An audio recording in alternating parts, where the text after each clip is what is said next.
Hey guys, it's the WalterFootball.com After Dark Show for July 4th, 2025. Happy Independence Day for those celebrating, and happy July 4th to those who aren't in other countries. So we're going to look at 2025 fantasy football rankings, a fresh new rankings here from our co-host. So we're going to see what he has in store for us with these rankings. I haven't looked at them yet. I thought it'd be cool to have a natural reaction to it. I looked at the first quarterback, like that's what I saw, and then I'm like, wait, let me just save it for the show. So before we get into that, please hit like, subscribe, comment below, share this video. Visit the link in the description for the merch store. As always, I'm wearing something from the merch store. It is our hashtag Ken Griffin lied shirt. So if you don't know who Ken Griffin is, you're probably like, well, who cares about if he lied or not.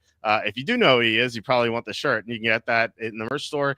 You could change the colors. You can get long sleeve. You can get a hoodie. You can get a woman's tank top. You can get a toddler's onesie if you want, or infant's onesie. You can get mugs. You can get our famous apron. All this stuff is here at the merch store. It's 50% off, so it's a good time to buy it if you want to help support the show. Also, you can go to Amazon, buy my books. The most recent one is Jerks of the College Years, where I made fun of people. That's what I did the entire book. So it was a lot of fun to write. And I think you guys would have a lot of fun reading it. Also, please consider super chats, super stickers. It's the best way to support the show. It really is. I can't say that enough. Really, it's YouTube ads don't pay much. So we get most of our money here from you guys. You guys have been so great. So any further help would really be appreciated. So we are joined once again by Mike Luchene from NFLRoughDraft.com. Mike, how's it going?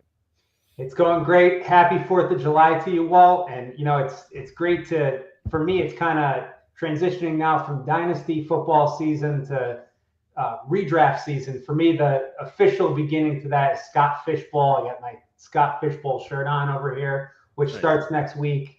So, I'm looking forward to, debating some of my redraft rankings and, talking some redraft tonight. Yeah, I can't wait to look into it. It's kind of wild that August is right around the corner, and that's when all the drafts happen. And we do one draft a night in August, which is a lot of fun. We've done best ball, but this is like real fantasy. So let me load up your rankings here, and I'll enlarge it so people can see it better. I think that's okay. If you guys can't see it.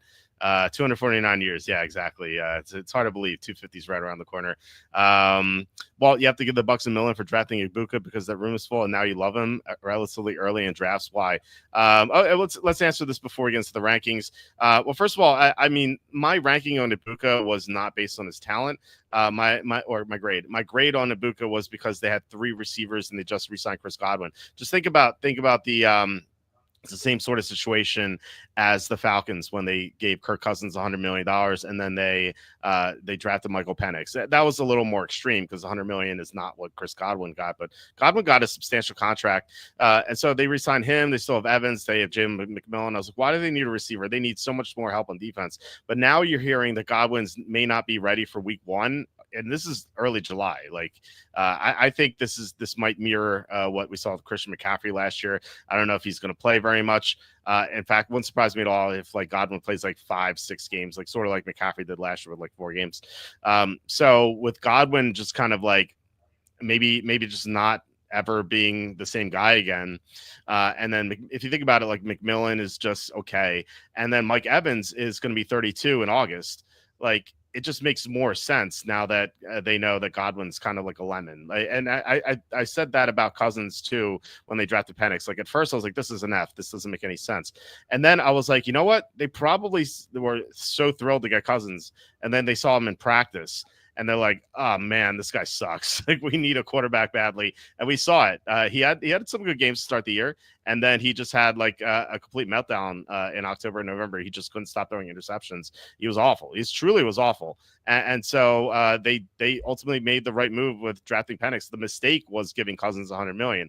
And so it's the same thing. So I think the mistake was not drafting Ibuka. I think the mistake was re-signing Godwin. So that's kind of where I stand there. I think Ibuka could be great this year. We'll get to him in your rankings, Mike. But any thoughts on this question? Yeah, I mean, I'm a little bit higher on Godwin than you are. I just think they committed so much money to him this offseason. I feel like they probably feel like he's pretty good long term. In terms of whether or not he's going to be ready for the beginning of the season, that's certainly a concern. And we'll see when camp starts, if he starts the year on, or if he starts camp on the PUP list, if he stays there. And I might have to adjust my rankings and put him maybe a round or two lower. But I don't know. I feel like they drafted Ibuka just because Evans is, like you said, 32 in August, and it's really difficult to find a 32-year-old receiver who's had a good season.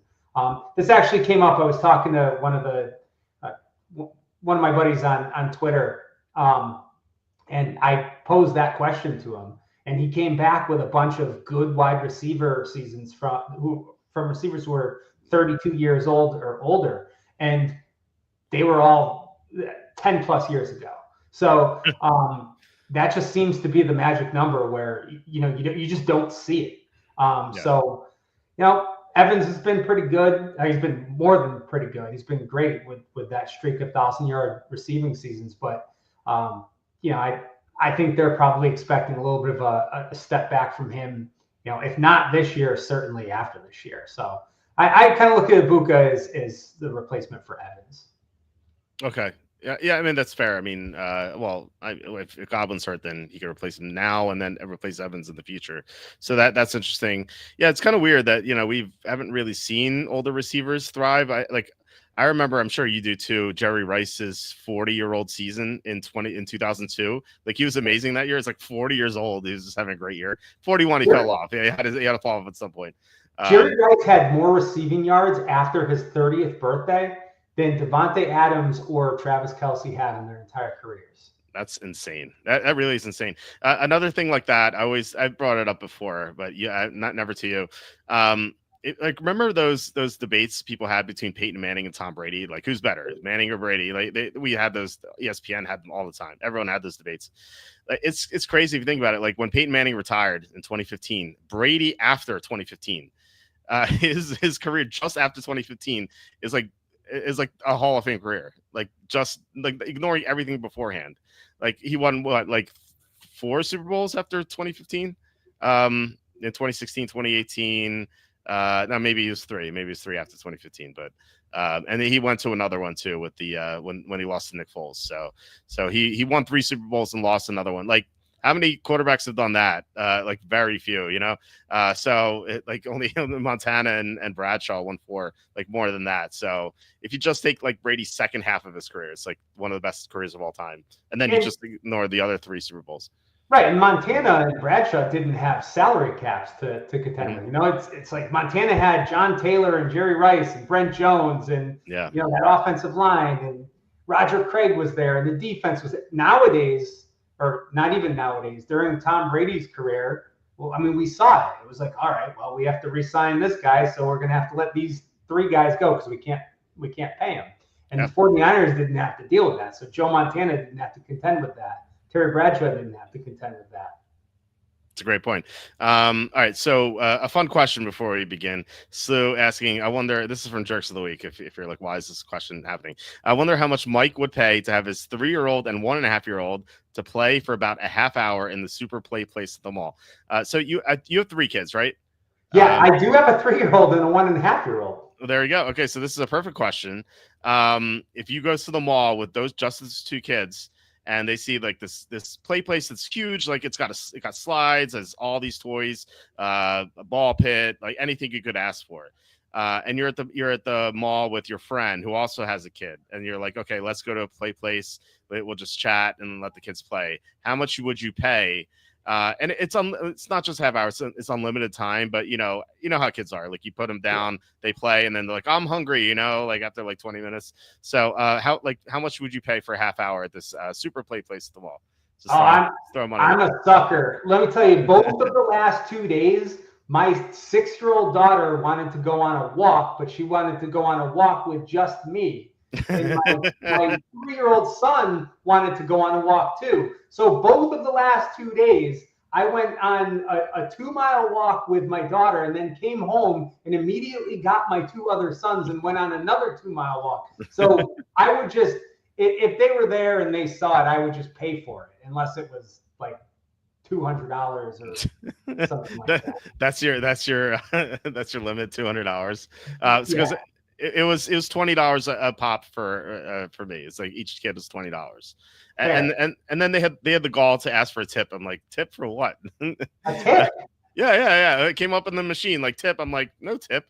I even said it out loud, and like the woman working there was like looked at me angrily, like why would I give you a tip? Like what are you what are you doing? Is that weird? What would you be tipping for? I don't even understand.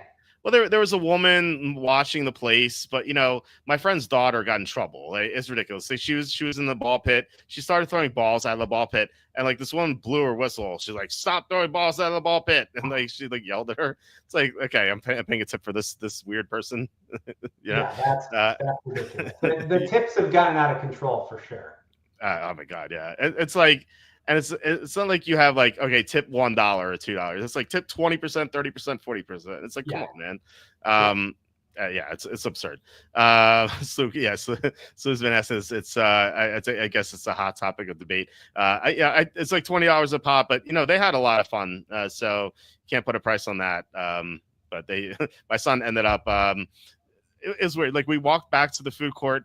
My son, this old woman, for some reason, she comes up to me. I'm walking with my son, and she's like, "Here, you want this card? I found it on the ground." And she hands him like a Pokemon card. I'm like, "Why would you pick it up? Just leave it on the ground." And so she hands him the Pokemon card, and so we go out to the food court. And like my daughter is just like making a mess and like she's throwing stuff on the ground. So I'm focused on her. And then my son like is like, "Daddy, the machine doesn't work. There's a crane machine behind us." And I'm like, what do you mean? Why doesn't it work? And like I look and he jams the Pokemon card into the dollar insert dollar spot. I'm like, oh my god, we're gonna kick you out of here. that's great though. No, that was Yeah, destiny. That's yeah. great. Yeah, it's ridiculous. I don't know why she gave the card. They just leave it on the ground. You have to pick up a card and give it to a kid. Anyway, yeah, we had Kenny Ortiz on last night from thecapIsFake.com. He said he wouldn't pay anything. He said let them play at home, and then you said the opposite. So I think that's hilarious. Okay, so let's dig into your rankings here. We're gonna go position by position. I think that's the best way to go. So you have this broken down into rounds. So I assume that's what 1, 2, 3, 4, 5, etc. means. This is like what round you would draft these players in. And so the only quarterback you have in round 3 is Josh Allen, and then round 4, Jalen Hurts, Joe Burrow, Lamar Jackson, Jaden Daniels. Is this like for those 4 quarterbacks in round 4? Is that in order, or is that like randomized? It's in order, but in a lot of these places, it's sort of like it's a tier, Okay. So I mean, if I were drafting one team, maybe I might take Hurts over Burrow. If I were drafting 15 teams, Okay. I'd probably mix that up a little bit. In some of these places, there are kind of tier breaks within the round. Certainly like in the first round, I'd rather have Jamar Chase than Amon-Ra St. Brown, for example, at receiver.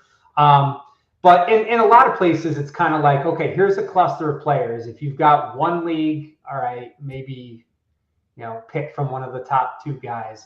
If you've got 100 leagues, you can mix it up. And I just want to say real quick that these rankings now are for lineup setting redraft leagues. Gotcha. So, as we look at quarterbacks, obviously, if you're playing best ball, a lot of quarterbacks matter because you can't change your lineup throughout the year. You need to have a quarterback each week, and you need to pick them now. In redraft, that's not quite the case. I play FFPC. There are 20 rounds. So typically, like, you will see 2 or 3 quarterbacks on a team, but it's still much less important, to draft those QB2s than in best ball. Okay. Yeah, that's I definitely understand that. Okay, so I mean the primary question I have here for your elite 5 quarterbacks, which I would agree with. I think most people would, that there are like 5 quarterbacks at the top, and then there's a big drop off. That you don't have Lamar Jackson in round 3, and he's been going round 3 in best ball. I don't know if that's like just for best ball really, because we haven't really done any redrafts yet, which we will in August. But I mean, do you want to explain that? 'Cause that's the one thing that sticks out here. Not I don't really necessarily disagree with it, but I would order Jackson number 2, and then Daniels, and then Hurts, then Burrow. I think it's pretty close once you get past.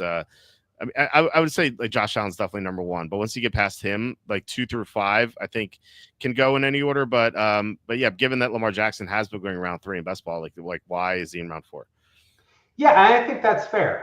But I think so. My pushback would just be I think the reason he's going in round 3 in best ball is based solely off of what he did last year. And I mean, I remember I'm dating myself here, but I remember back when Peyton Manning had that, like 56 touchdown season or something like that. With He was Denver, going yeah. in the first round of redraft leagues the following year.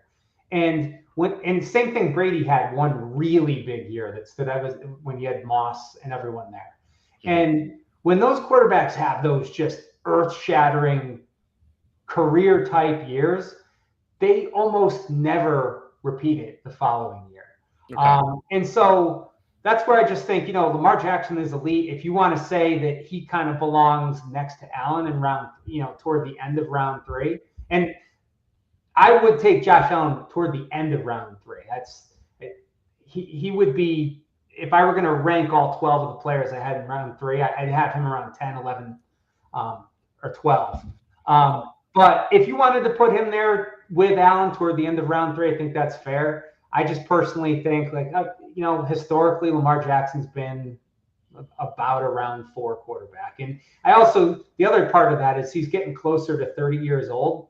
And these really athletic quarterbacks, and people are going to say, well, Josh Allen's athletic, but it's not the same type of athleticism. Josh Allen's athletic, sort of like John Elway was athletic. Yeah. Okay? John Elway was very mobile, but he was also huge, and he had a cannon for an arm.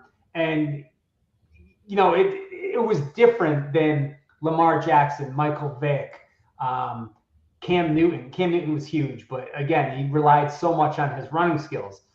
Those types of quarterbacks tend to break down at 30, just like the age cliff for running backs.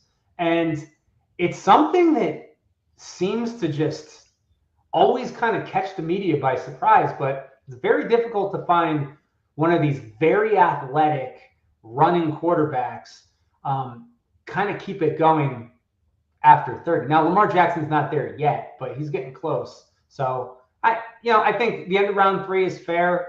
I kind of I have these guys all in kind of like one big cluster. Yeah, it makes sense. I was looking at my exposure. I have Allen in 6% of drafts I've done, and I have Jackson in only 2%. So I agree with you that Jackson is lower than Allen. I think the highest I would take Allen is like 305, 306. It depends on who's on the board. That's kind of, I haven't taken him before that though. But he usually doesn't fall below like around that area. Like I've seen him fall to like 30, 309, 310 once, but usually goes then or a little bit beforehand. So as far as Hurts and Burrow, I have those guys more. I think I haven't gotten Daniels. It feels like he goes late 3, early 4, whereas like I'm looking for him in mid 4. I was kind of curious about like what my exposures were there. So Daniels I have in 4%, so double of what Lamar Jackson. Hurts I have a lot more. I have 20% Hurts, and I have 14% Burrow. So I think we're on the same page there, because like you according to this, you have Hurts number 2, and I have a lot of Hurts. I don't understand why he's like the 5th quarterback off the board in best ball, but I'll take him. So let's get to this next tier. Yeah, Mahomes in round 7, Mayfield round 8. So Mahomes is like, it feels like a few years ago he was in that like the round 3 area, round 4 area.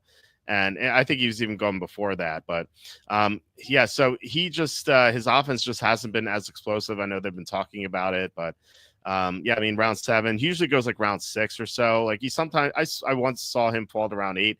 I still didn't pull the trigger though. Like it just feels like the upside isn't there. With Mayfield, the coordinator's gone. Do you have concerns with these guys? You have them although you have them 6th and 7th in your rankings. Yeah, I mean, I feel pretty good about Mahomes now. I remember negotiating a dynasty trade in one league with someone who had Patrick Mahomes last offseason. Mm, And he wanted he wanted like 3 first-round picks, and that was a stacked draft in 2024 rookie draft. But now with Rice healthy, with Worthy with a year under his belt, I could actually see Mahomes kind of bouncing back and being a little bit better than what he was. And you're no longer having to take him, like you said, in round 3.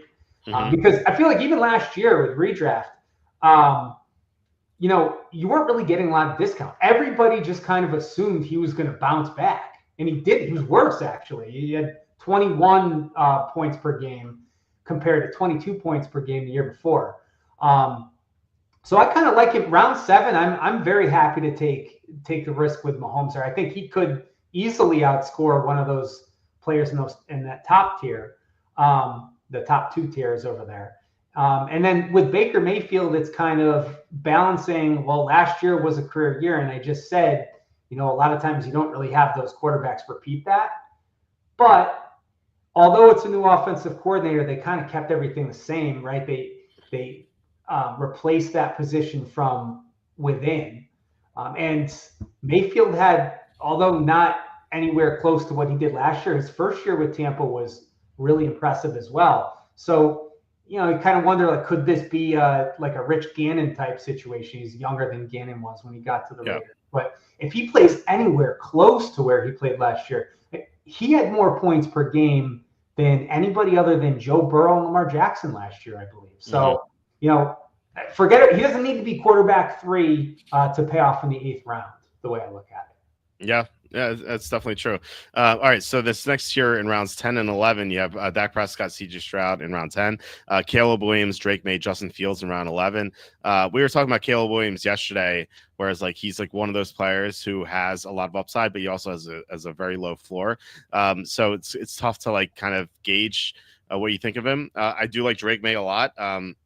Slew in the comments. He sent us a strength of schedule Excel just based on my power rankings, which is awesome. And the Patriots had the second easiest schedule in the NFL behind just except for the 49ers. They had the easiest. So that's intriguing. Plus his running ability and stuff. The offensive line's better. As Justin Fields, I like him more than you do. Like I've taken him in round 9, like late round 9. Just because he has, like, when he's played a full season, he's finished in the top 10 of quarterbacks. So obviously he could get hurt again, but I think the Jets offensive line is a little underrated, just as long as their tackles pan out. Obviously we don't know if they will, but I like Membu a lot, and Fashanu has a lot of potential. So if those tackles play well, I think he's going to have a lot of support there. CJ Stroud scares me a little bit with the shoulder soreness. Like, I don't know if we've had an update on that. Maybe it's much ado about nothing, but right now, just a little worried about him. But I have drafted him. I've drafted all these guys. So, I mean, do you want to talk about this tier of 5 quarterbacks here? Yeah. So, and I'd love to focus on last year's rookie quarterbacks. You brought up the rushing ability of Drake May. Mm-hmm. Last year, there were 4 rookie quarterbacks who had 400 plus rushing yards, which is crazy. Like, Yeah. 4 rookie quarterbacks had 400 plus rushing yards last year, and Drake May essentially did it in 10 games. So I think he flies under the radar because Caleb Williams has so much attention on him. He had all that fanfare, being, the guy that everybody wanted in that draft. And then obviously Jaden Daniels had the rookie season that he had last year, and sort of stole a lot of the attention. But Drake May, I feel like, is a guy I'm going to have a lot of in my redraft leagues, just because you can't look at his total fantasy points from last year because he didn't play the whole season. You can't look at his fantasy points per game either. It's kind of like similar to Justin Fields, right? Because both of them played in games where they didn't really play in them. Like they played, but they didn't start. They didn't play the whole game. May, the last game was in week 18. It doesn't count in most fantasy leagues, but he had 1 pass attempt and was out of the game. He had a couple other games where he came in relief and attempted a few passes. But 400 plus rushing yards is as a rookie, with the amount of potential that he has, he's going to be someone who I think is almost a lock to finish as a top 12 quarterback this year. Fields is, you mentioned if he's going to play all season, which there's no reason to believe he won't, he's going to be a top 12 quarterback as well, just because of the rushing ability. The reason I've got May ahead of him is because I think Drake May's got a chance to actually be a good quarterback and, maybe throw for 30 touchdowns as well. Whereas I think the Jets are going to be drafting a quarterback next offseason. And, maybe I'll be wrong about that, but I kind of see him as a guy where, he's going to be a good fantasy quarterback, but they're going to need someone as an actual team. Yeah, for sure. Any thoughts on Stroud with the shoulder, or are you not concerned? I guess you're not. So these are sort of my initial rankings. One thing that I've one way I've kind of developed over the years of playing fantasy is I stop myself from drafting in June and July for the most part, other than Scott Fishbowl, when it comes to redraft leagues, just because if not, I end up with like 100 teams. It's really bad. But these are sort of my initial rankings, and I put Stroud there, and I figure when training camp starts, let's see what the report is. Is he limited at all, or is he fine? I look for him to have a bounce back season. They did a lot with their offensive line, not just with the first round pick, or they traded down, but they got Ursary in the second round. But also, they had some good 1 year stopgaps that they signed in free agency. And I think the coordinator needed to be replaced. So, and they also got him a few more weapons in the passing game in the draft too, and then signed Christian Kirk as well. So I think he's someone who could, if he bounces back and is even close to as good as he was as a rookie, I think he'll be a value this year. And one last point there, that's also something that nobody's really considering with Jaden Daniels. Rookie quarterbacks who have great years, it's impressive, but then the league has an entire offseason to sort of scout them and adjust. And we've seen many times where, they kind of struggle in year two. I think Rick Meyer's best year was his rookie year. He was offensive rookie of the year, and then never had a year like that ever again. So, Stroud struggled a little bit more last year. The offensive line was bad. I know he's got the shoulder, but we'll see if that's really anything. Minicamp isn't important. So let's see how things shake out when camp starts. Rick, I didn't think we'd hear Rick Meyer on the show. Rick likes to wallow in the mire, as Chris Berman used to always say. Those Bermanisms. How do we feel about Jaden Reed? We'll get to him in the receiver. I didn't want to look at anyone's ranking before we got to the position. So we'll discuss Jaden Reed once we get to him. So asking when I think Vrabel is a head coach, I don't envision a lot of offensive production. Is that fair? What do you think about that? Well, I see what you're saying. It's understandable, but having a great quarterback trumps everything. And having a rushing quarterback in fantasy football who's also a great quarterback, that could take you a long way. Drake May could end up being in that top tier that we were just talking about, in that 4th round range next year, and it wouldn't surprise me at all. Yeah, think about who his quarterbacks were in Tennessee. You had Mariota and Ryan Tannehill. Like, I feel like Drake May is going to be better than them. So we'll see. It's good. I think we should give him a fair shot with a good quarterback. Okay, so we have some names here toward the end. So you have Bo Nix, Kyler Murray, round 13. That's a huge discount from best ball. Those guys are going around 8 in best ball. Brock Purdy, Bryce Young, Anthony Richardson. Purdy's the one who stands out because he's going round 9 in best ball. I just did a best ball draft an hour ago. He went round 9. Round 15, Trevor Lawrence, no cookie, Jordan Love, JJ McCarthy. I love McCarthy. I think he has a lot of potential this year with that offense and coaching staff. Like we saw what Darnold did last year. I think McCarthy is someone I'm targeting in like round 10 or 11 in best ball. And I know best ball is different than redraft, obviously. Round 16, you have the name that stands out as Jared Goff. We'll get to him in a second, but you also Cam Ward, Geno Smith, Michael Penix, Matthew Stafford, Sam Darnold, Justin Herbert, and Tua Tagovailoa.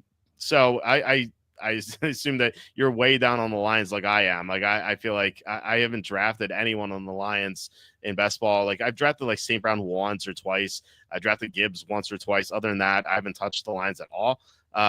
So it seems like you have a disdain for the Lions as well. Is that true? Well, I think that they could take a step back, obviously, without Ben Johnson there. But I Right. think that this is really more just sort of a difference in roster construction in best ball and redraft. Kind of like I mentioned before, you get to sort of some of these quarterback twos, and in best ball, you need them, right? Because it's like, all right, well, Yeah. maybe I ended up with Justin Fields as my quarterback one. He's not going to produce every week, so I better make sure I get a Bo Nix or a Kyler Murray or someone like that, or Brock Purdy.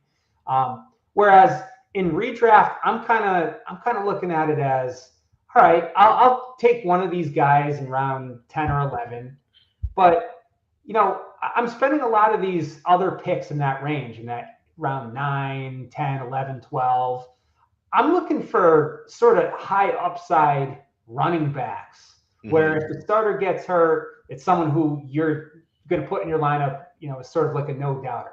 And that's different than best ball, right? Because in Right. best ball, you're looking and you're like, all right, well, if I take Tyler Algier here in the ninth round, he's not going to play.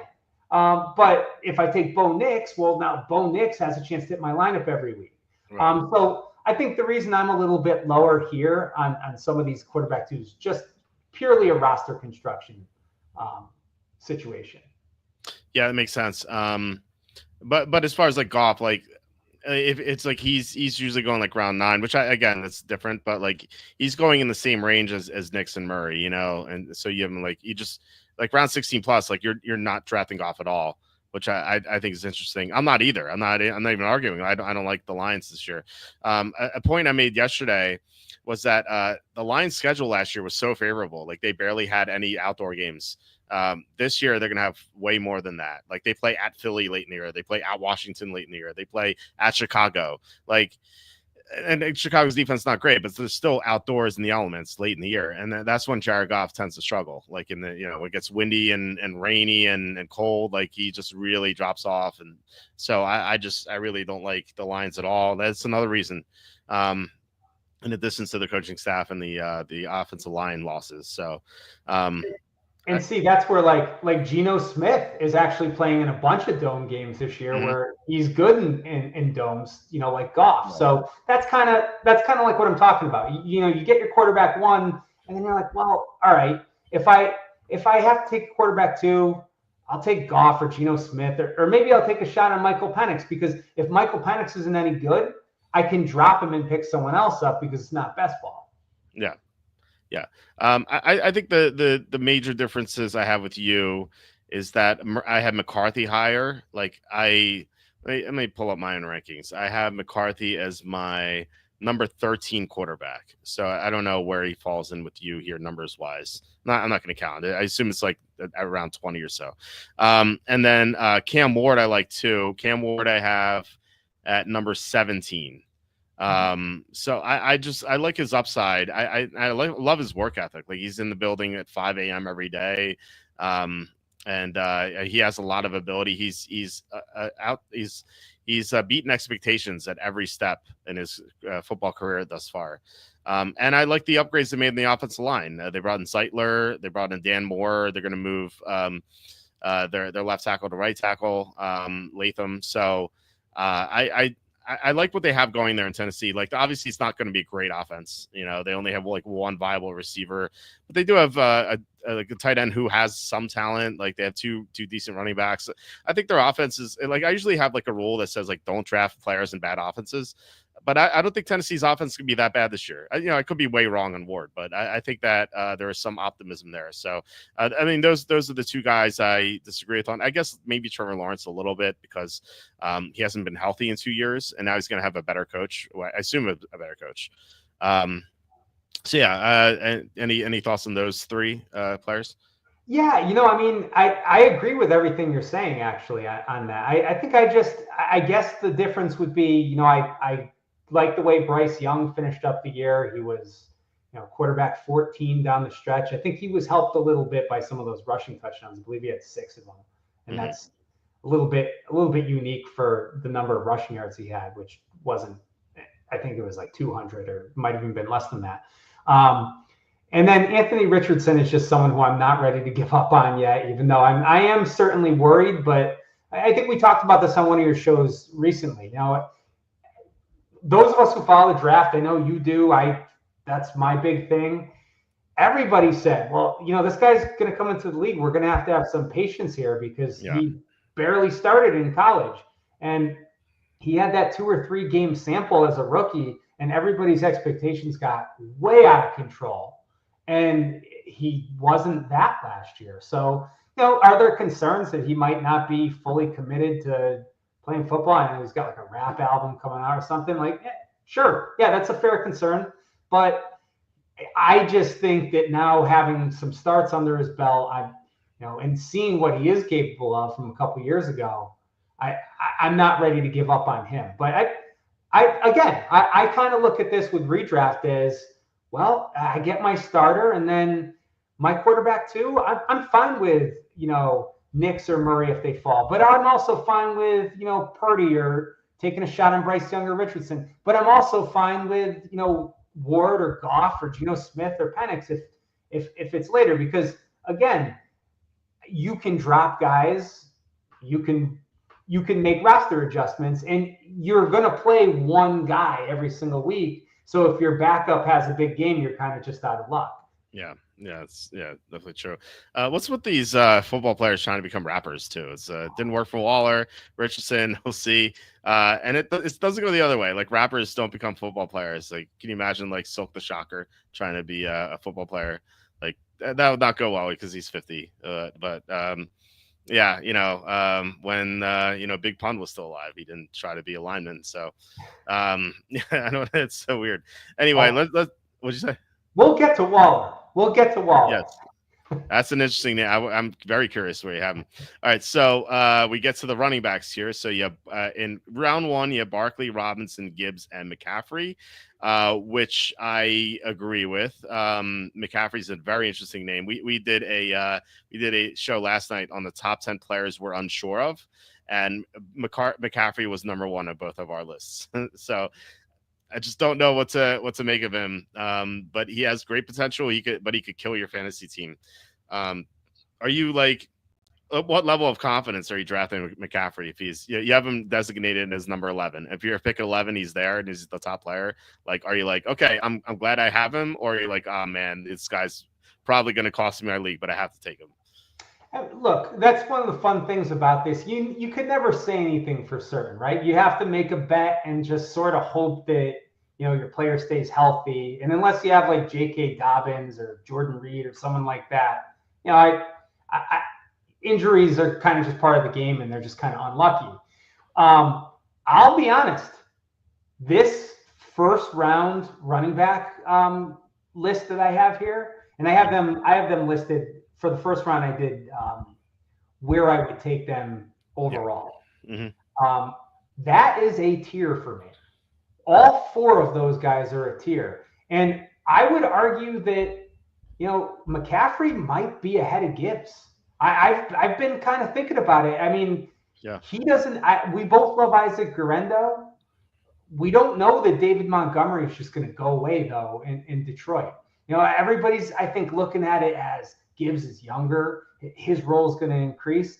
Well, there's something to be said for running backs falling off a cliff, and you do want to be a year early rather than a year late.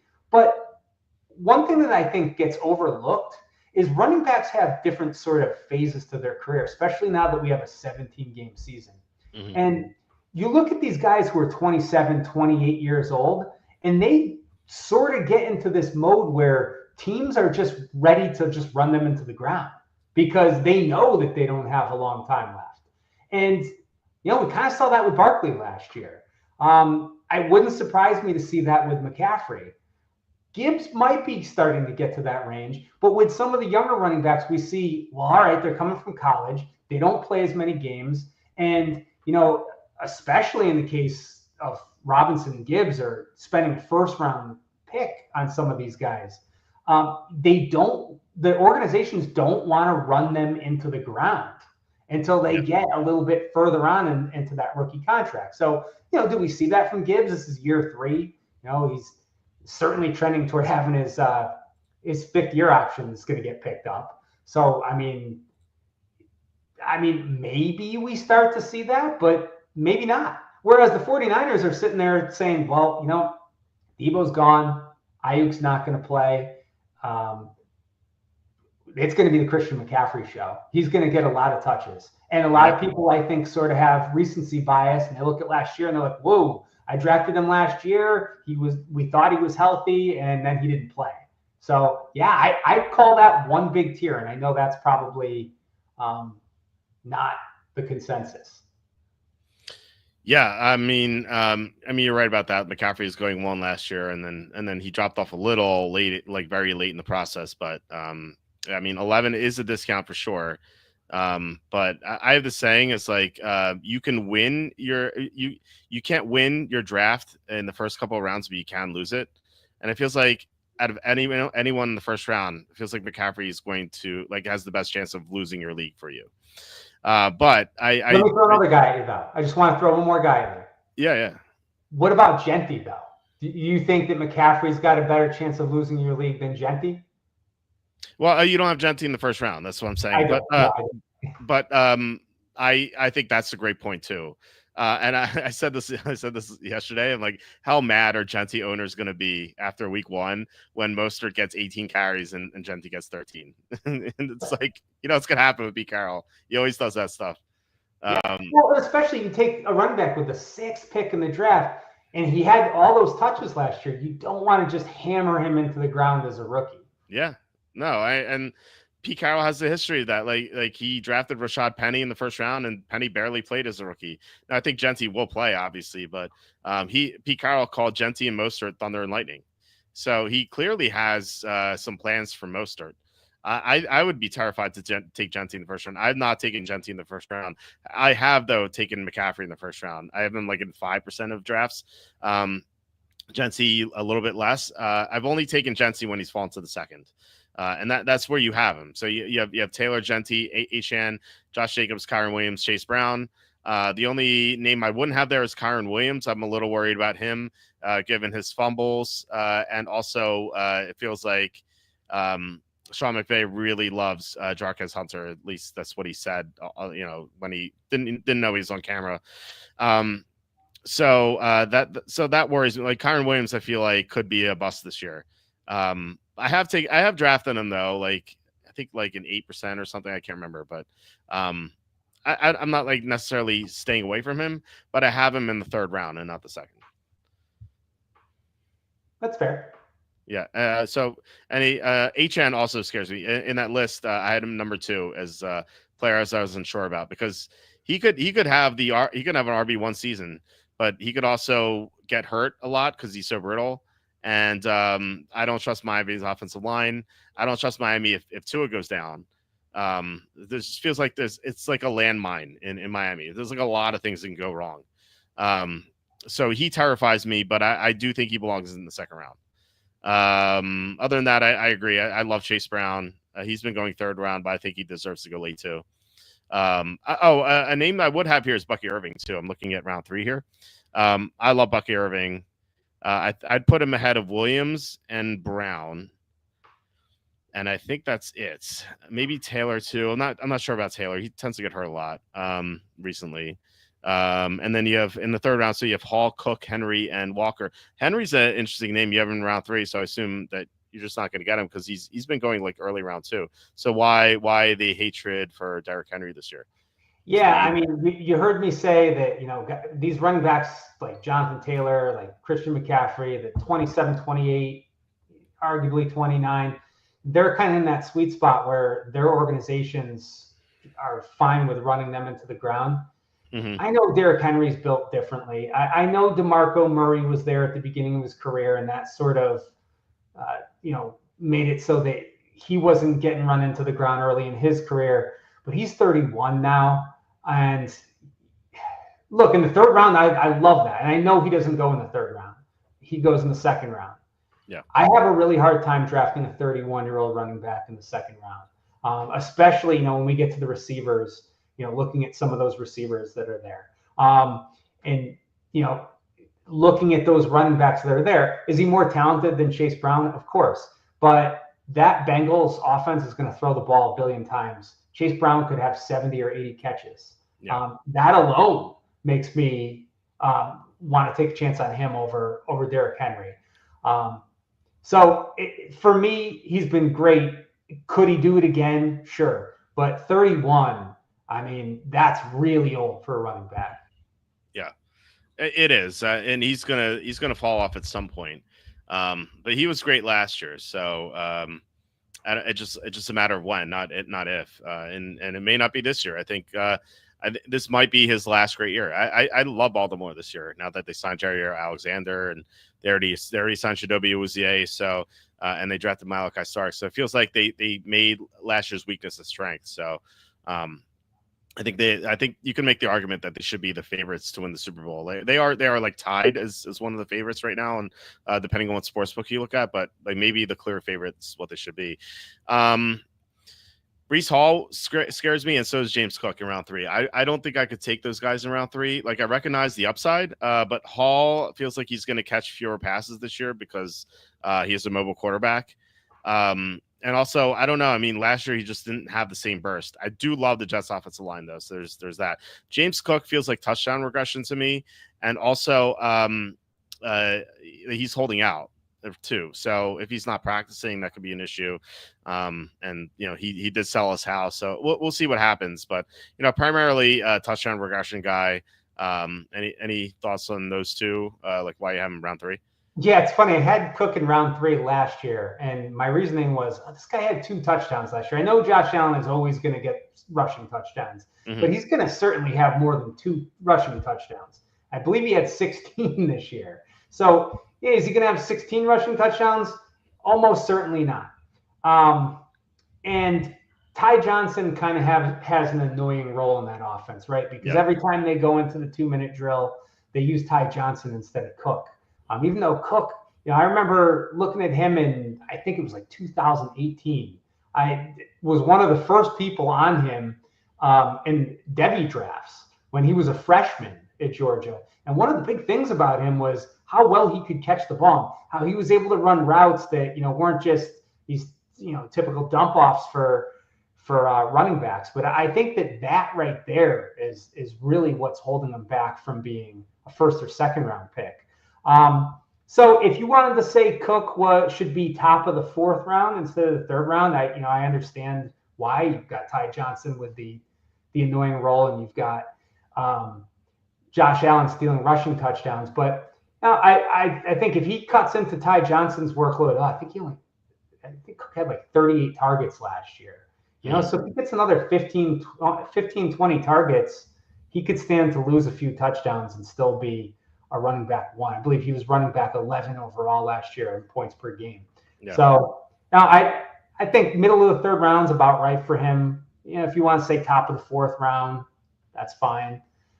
Sort of in that same spot as Kenneth Walker. And then Breece Hall, you mentioned the offensive line upgrade. So I like that. And then I also like that he's a year removed from that injury. Yeah. And then you're right though about rushing, not just quarterbacks who can run, but quarterbacks who really rely on their rushing ability. They tend to not check down as much, so that could hurt his targets for sure. Yeah, and I guess I'm kind of just kind of jaded with Hall because I'm drafting best ball on DraftKings, which is full PPR. So in standard, I would be less concerned about Hall. Just the PPR aspect of it just has me worried.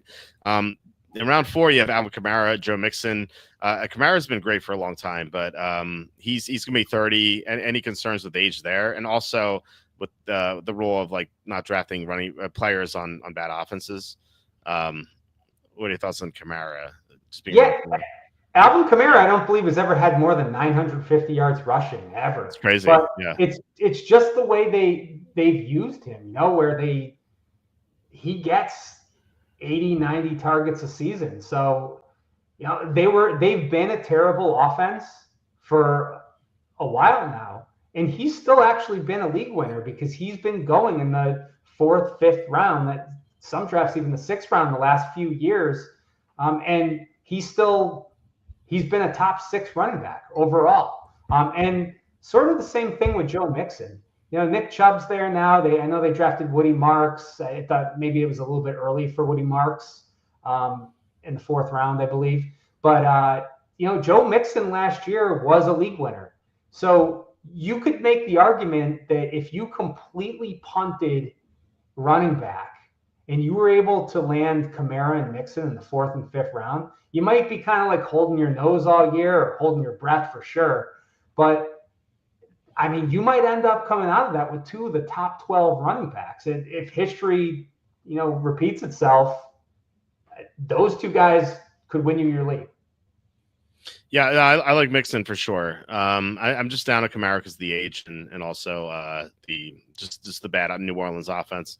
And the on the other end of the spectrum, you have 3 rookies in the 5th round. You have Henderson, Judkins, and Hampton, and then you have Hubbard. I actually like Hubbard more than Kamara and Mixon. I've been drafting him over those guys, and a part of the reason why is because the Carolina offensive line is really good. I don't think people realize how good the Carolina offensive line is. I definitely like it more than the Houston's offensive line. New Orleans, we'll see. I mean, they have a couple young players there. Yeah, and Penning is going to move to the inside. I don't know. There's like there's potential there, but it could end poorly for them. With Hubbard, we know he's going to get good blocking, so I like him. As far as the rookies are concerned, I just it's hard to trust rookies. 5th round's okay. Like, you're not risking too much, but on the other hand, there is low upside with them. Like, I'd rather have some of the guys you have in the 6th round than those rookies. But I mean, they are pretty close. In the 6th round, I don't like RJ Harvey. I think he's going too early, especially like he was going 5th round before Dobbins signed. Now he's going like early 6th. Like, I just don't feel like that's enough of a haircut that I expected from him. And then the other guys, I think they're good. Tracy, I like that you have him around 6. It feels like everyone I talk to is down on Tracy, and I'm like, I don't understand why. He was so electric last year. So, any thoughts on these guys in rounds 5 and 6? Yeah, so I mean, we'll start with Tracy. There's, you can look at what Tracy did last year compared to what Bucky Irving did last year, and there's not really that much of a difference. So, I think what's lowering his ADP right now is, Cam Scatterbo he's a big name. Everybody knows who he is, and this rookie running back class is a good one. Even though only 6 went in the top 100 this year, I think it's only because teams knew, well, you know what, we'll just draft these guys early on day 3 because there are so many of them. If we miss on, one particular guy, who cares? There are 3 or 4 more who are, similar in terms of ability level. So that's why I think I'm a little bit higher on Tracy than where I know his ADP is. And also continuing with the rookies, I guess I'll go to those round 5 running backs. I believe Hampton goes. Does he go like end of round 3 or early round 4? He goes like mid 4, early 4 in best ball. Okay, so yeah, 3rd round, 4th round. That's a little bit too early for me. But this is a cop out. But if you look at those 5th round rookies, one of those 3 guys is going to be someone who's winning their leagues. Yeah, winning the league for fantasy managers. And they might not show that in week 1, week 2, but down the stretch, one of those guys is going to he's going to be set up to be a 1st or 2nd round redraft pick next year. So in the 5th round, that's where you're past that point where like you said, you can't win your draft in rounds 1 and 2, but you can lose your draft there. And then this year, I like a lot of the receivers and, some of the backs that we talked about in round 3. But once you get into rounds 4 and 5, especially round 5, that's where I think you can start taking chances. And, if you take the wrong rookie running back right there and you completely miss, the guy doesn't play all year, you could still win your league because missing on a 5th round pick isn't going to kill you. Right, exactly. And you have another rookie in round 7. You have Caleb Johnson. I actually like him more than Harvey. And then the others, you can make an argument for him. I just feel like with Jaylen Warren, if if they liked Warren, they would have used him over Najee Harris. Like Najee Harris is so mediocre, and like suddenly they're going to use Warren now. Like I don't get that argument. So I've been drafting Caleb Johnson quite a bit lately. Swift I like in Ben Johnson's offense. Pollard seems solid. Just the injuries scare me. I see you have Najee Harris in round 8. I think he's just okay. I think I drafted him like once or twice. Just not a fan. I have not drafted Montgomery, and I think you have him later than his ADP. I think he's going like round 6, so you have him in round 7. So yeah, I mean, these like no one seems like too exciting here. Although I do like Swift and Johnson. Any takes here before we move on to like some of the later guys? Yeah, I've got Johnson a little bit lower only because, you look at what Art Smith did with, by the way, they've got an offensive coordinator who can own the team now. He's got enough money to actually buy the team. It's crazy. But when he was the head coach, obviously with the Falcons, he had Bijan Robinson and didn't even really use him as much as he probably could have as a rookie. And just Arthur Smith is just such an annoying coordinator when it comes to, fantasy football. I could see like Jonnu Smith getting a carry a game or like a tight end or, he doesn't tend to give one player a lot of volume, especially at running back.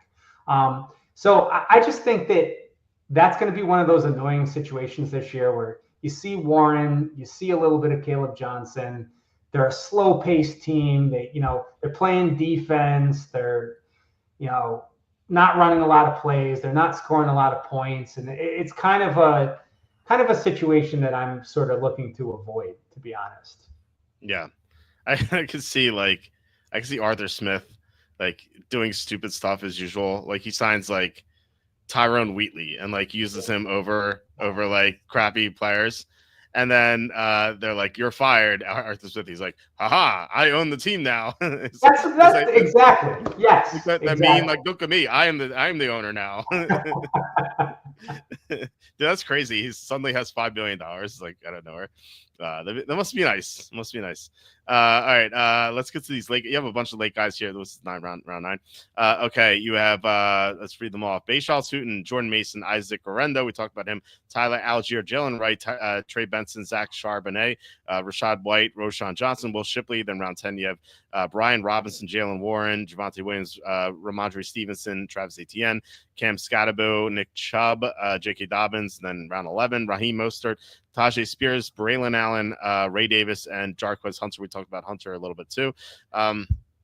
So yeah, a lot of names here. I think it's interesting that you have, and I think it's correct. You have some RB2s there who have high upside over some quote unquote RB1s right now. For example, Jalen Warren, Javonte Williams, Travis Etienne, Ramondre Stevenson. Those guys are slated as starters right now, but you have the high upside guys ahead of them, which I think that is definitely correct. Who are, because there's a lot of names here, who are your favorite guys that you're like, okay, I would like to get this guy, these maybe 2 or 3 guys over anyone else? Well, I'd look at the top of this round with Tootin, Mason, Garendo, Algier, and Jalen Wright. I was really Jalen Wright on our draft site. He was our number 1 ranked running back in the 2024 draft. I know he went in the 4th round, but the Dolphins traded a 2025 3rd round pick to get him. So, you mentioned A-Chain. I know he played a lot last year. He was able to stay healthy last year, but throughout his career, I mean, his whole career, like going back to college, he's been a little bit banged up on a pretty regular basis. Jalen Wright's the type of guy who can step in. He's got 4.3 speed and, potentially be a league winner. Now, I have a method to my madness with these rankings, and you were able to decipher that, which makes me not feel crazy. And in redraft, I want running back 2s where if the starting running back on that team went and tore his ACL, getting orange juice right now, they would be, their ADP would be in the 3rd round or maybe even the 2nd round for some of these guys. Oh, yeah. I don't want the guys who might be starters who aren't going to do anything. Travis Etienne and Javonte Williams and Jalen Warren and Brian Robinson, those guys aren't going to do anything. They could get you through a bye week, but I don't care about getting through a bye week. Yeah. I want, and I think most people who play fantasy football, you want to be heading into the playoffs with two running back ones. Maybe you drafted one of them, and then maybe the second running back one is somebody who emerged because of an injury or just because he had the talent to overtake the starter. And so I would, if you ask me to give a few names, I would start with Tootin and go down to Jalen Wright. And those are those high upside league winner types. Some of them will be irrelevant. The starter will stay healthy, and that's what always happens. But there's a really strong bet that at least one or two of those guys emerge and win someone a fantasy league. Yeah, completely agree. I'd much rather have those guys than like running backs on like either running backs on bad teams or mediocre running backs who are not going to be starters for the whole year. Like it just feels like drafting Warren or Williams or Stevenson or Etienne. It feels like a losing strategy. Like it just like, what are you doing? Like yeah, good luck with your 5 points each week. It's not going to help you win anything. Whereas like if you pick correctly and you get Garendo when McCaffrey goes down, or Algier when Bijan goes down, or Shipley when Barkley goes down, like yeah, that is going to really give you a great chance to win your league, just like exponentially. So out of the players you mentioned, my favorites are Garendo, Algier, Wright, Shipley. I think those are my favorite four. Charbonnet 5. Tootin I was higher on before, but the coach came out a couple of days ago and said he doesn't like his pass protection, so it's kind of like a downgrade there. I do like Mason too, Hunter as well, Hunter Davis and Allen in round 11. So yeah, I definitely like those guys. And then yeah, you have another veteran backup guy with no upside. Sanders is here. So you have Sanders, Lloyd, Corum, Doodle, as we call him here on the show, Ford, Eckler, Keaton Mitchell. I like Keaton Mitchell. Best ball is like round 19, just like because he can just break a long run. Sampson, Giddens, P. Ryan, Elijah Mitchell, Taj Brooks, Jaden Blue, Devin Neal, Trevor Etienne, Marks, Smith, Brashard Smith. I've been talked into as targeting a little bit, just because like there's definitely some risk with Pacheco. Like, what if he's not recovered from last year? And like Elijah Mitchell's banged up.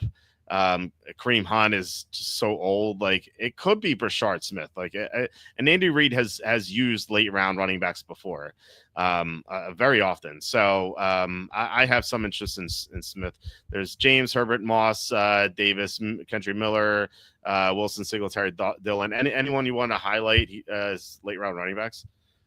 No, so this is, where I get really meticulous is after training camp starts. I do over the years, I've really done a nice job of blocking out all the mini camp news. I hear it. Believe me, I know Dante Thornton is, running he's running with the first team in shorts, Yes. When they're not playing real football. But Jerron Kreiner was supposed. Remember Jerron Kreiner from University of Arizona fell to the 5th round. Everyone's like, "Wow, Jerron Kreiner fell to the 5th round. Guy was a college star." Blew up minicamp and was just that was the end of his career. He should have retired right after minicamp. But training camp does make a difference. And depth charts in training camp start to get really apparent, especially once the preseason starts. So where I think I see probably the most change in my chart is once we get about a week or so into training camp, rounds 15 and 16 here are going to start to be populated with some names that nobody's talking about right now. Mm-hmm. And we see it every year. We talked about Jaylen Warren before. Jaylen Warren was being drafted by absolutely nobody at this time during his rookie season. Yeah. And I know, right, we talked to Jaylen Warren's nothing special, and he's not. But Jaylen Warren was somebody I owned in probably about rostered, I don't know, I want to be politically correct, I don't know. But rostered in like 35 of my 50 dynasty leagues when he was a rookie.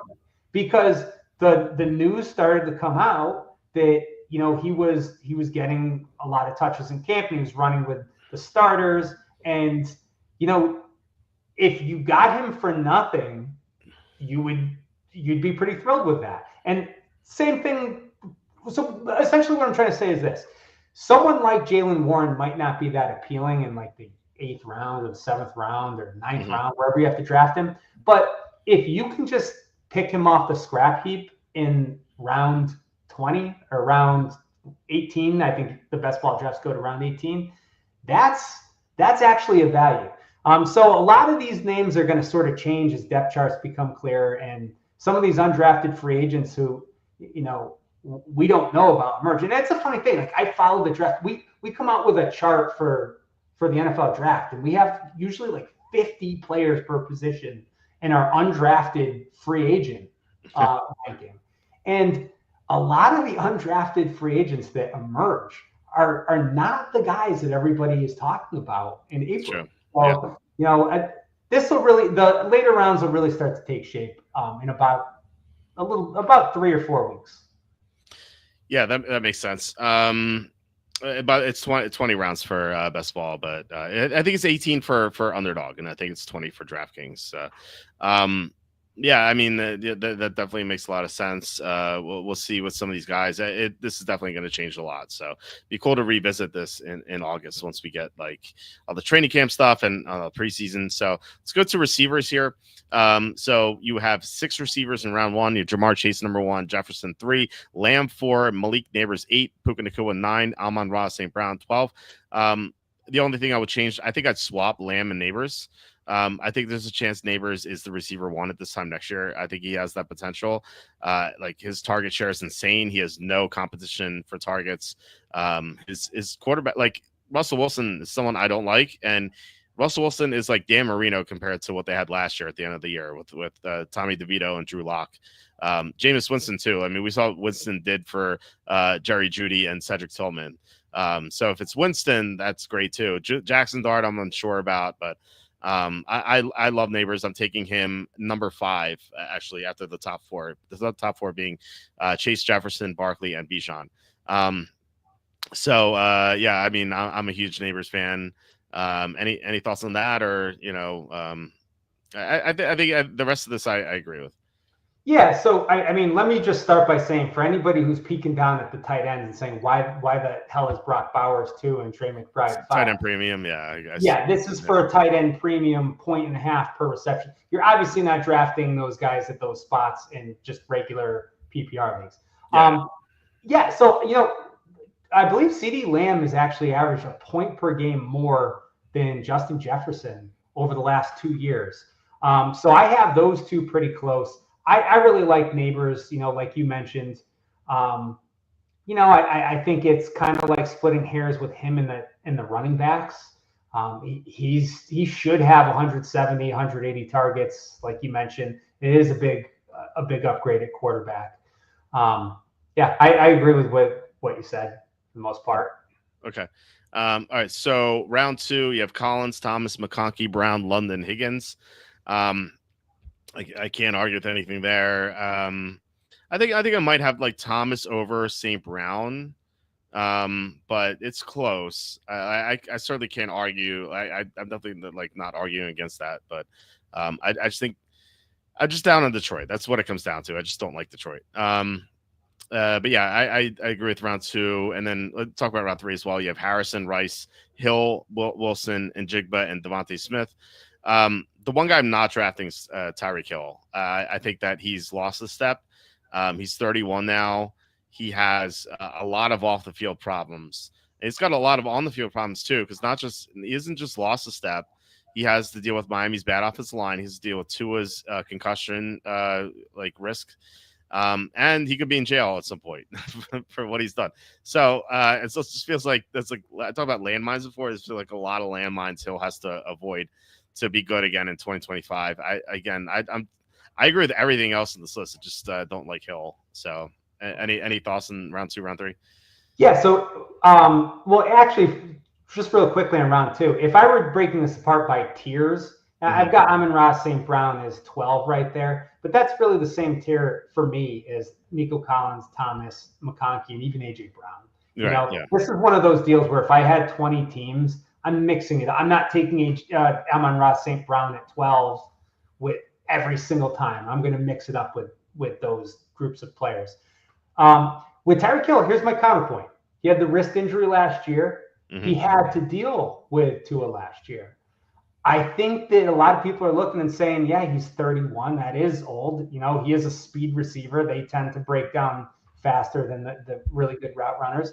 Yeah. But if it was the wrist injury and just Tua's concussion issues last year and he bounces back, that's not just a round one play. If he doesn't have to have 1,700 yards receiving again. If he's got 14 or 1,500 yards receiving again, that's mid round one. Yeah. I mean, that's true. Definitely true. I just don't know if he's going to get there. I don't trust the coach. I don't trust the quarterback to stay healthy. I don't trust the offensive line. Um, yeah. I mean that he has the upside. I definitely do not disagree with that. He has insane upside because we've seen it before, but I think the floor is really low too. And it just scares me. I have not drafted Hill in one single draft I've done. I must have done like 80 drafts already. I have not touched him at all. So I just really worries me, But I do agree with your points about the upside. Um, our biggest disagreement I can see around four. I wonder if you can guess who it is. So we have Metcalf, Moore, Pickens, Godwin, and Adams. Uh, Godwin, right? yeah, you're gonna laugh at where I have Godwin. Kenny laughed too. I have Godwin. He's my number 69 receiver. I would not draft him. I would not draft him in the final round. I don't think he's going to play much this year. I think there's a reason they drafted Gabuka. I think that injury is going to really carry over. And also, last year he was boosted by Liam Cohen because he took the Cooper Cup role in that offense. And we don't know, even if he's healthy, we don't know what role he's going to get.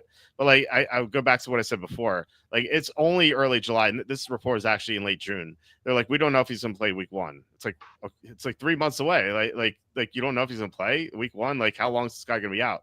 It gives me Christian McCaffrey vibes, like the complete Christian McCaffrey vibes from last year. Like wouldn't surprise me at all if it's like week 5 where like Godwin's questionable. We don't know if he's gonna play yet. It's like okay, like just wait. Thanks for wasting a 4th round pick on him, and he's just gonna be on the waiver wire. That's what I envision Godwin. Obviously could be wrong, but I think he's way too much of a risk to draft at all. I'm not touching him. So, but everything else, like I think Metcalf's gonna be good this year. Pickens, we'll see. He's kind of a knucklehead. It's hard time trusting him. Adams is 32. We talked about this yesterday with Kenny. Adams is 32, but he strikes me as like someone like Anquan Bolden who can just play into his mid-30s. So the age doesn't concern me as much. It's just like the number 2 role for the first time. We'll see how that goes. But out of this like quintet, I like Metcalf way more than everyone else. So we want to talk about this as well. And I don't know if you want to touch on anyone else in round 3 too.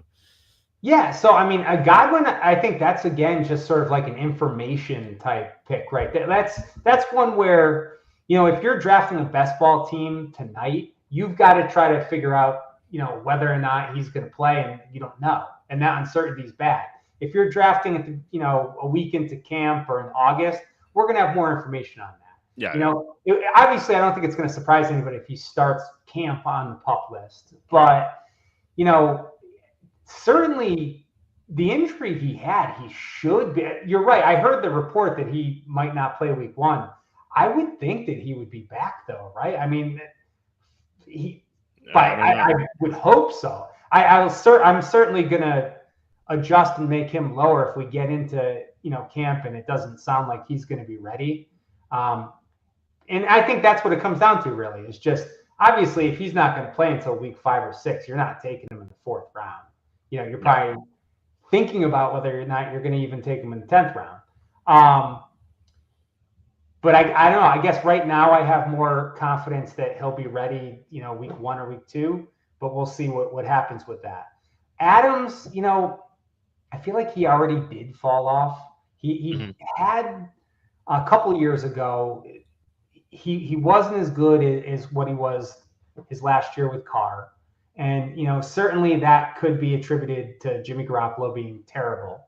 But then last year, it almost felt like Aaron Rodgers was like, hey, come to New York and I'll just throw the ball. Like, I'll give you 20 targets a game.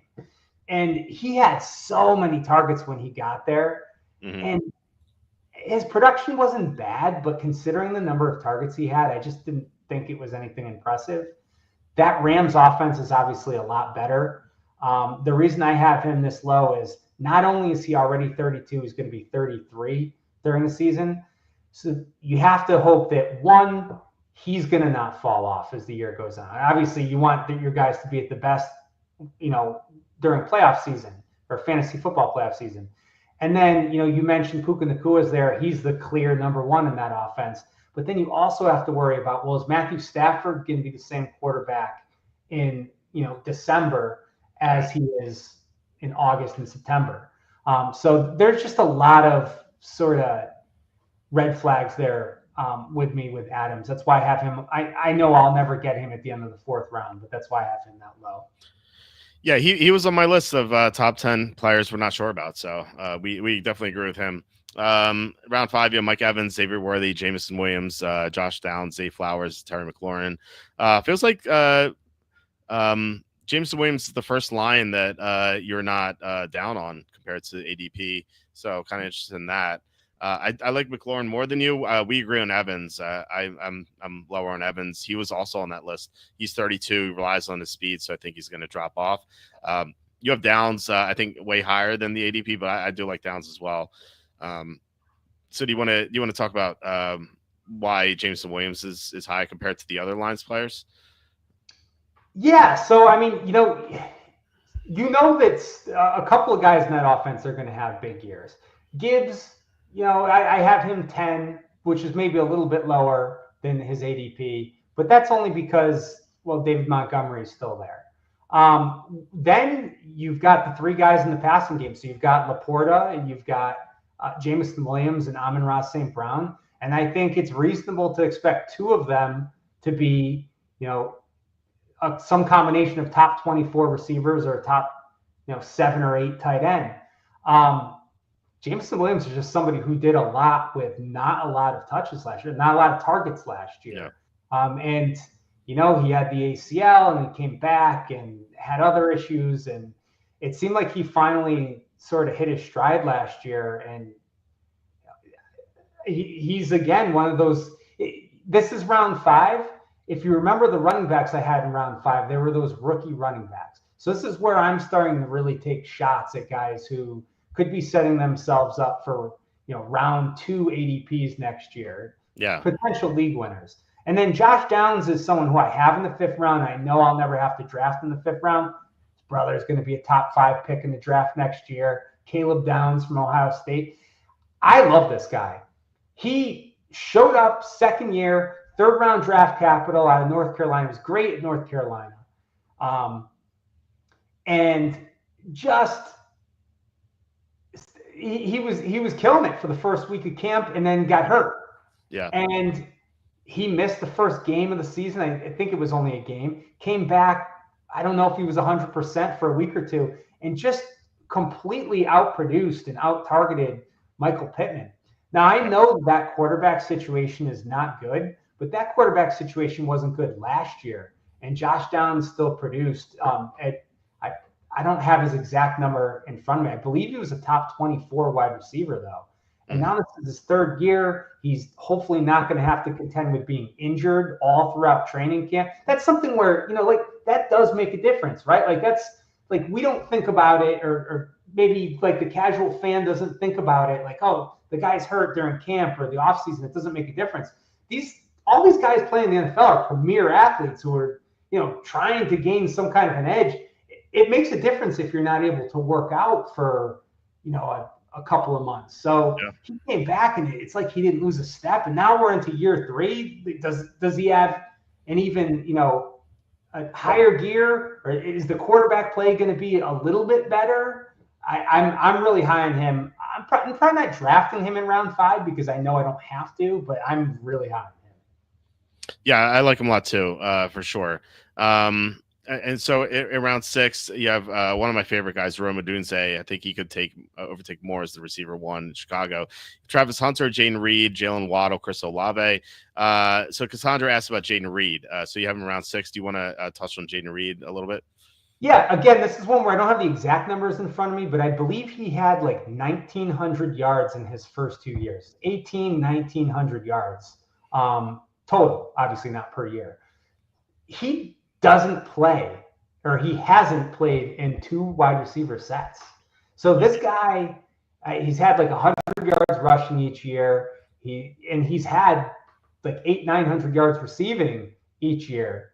Now he's going into year three. That's that's a guy where, like, I know they drafted Matthew Golden, um, but if he plays any more than he is, I mean, that production is already really impressive.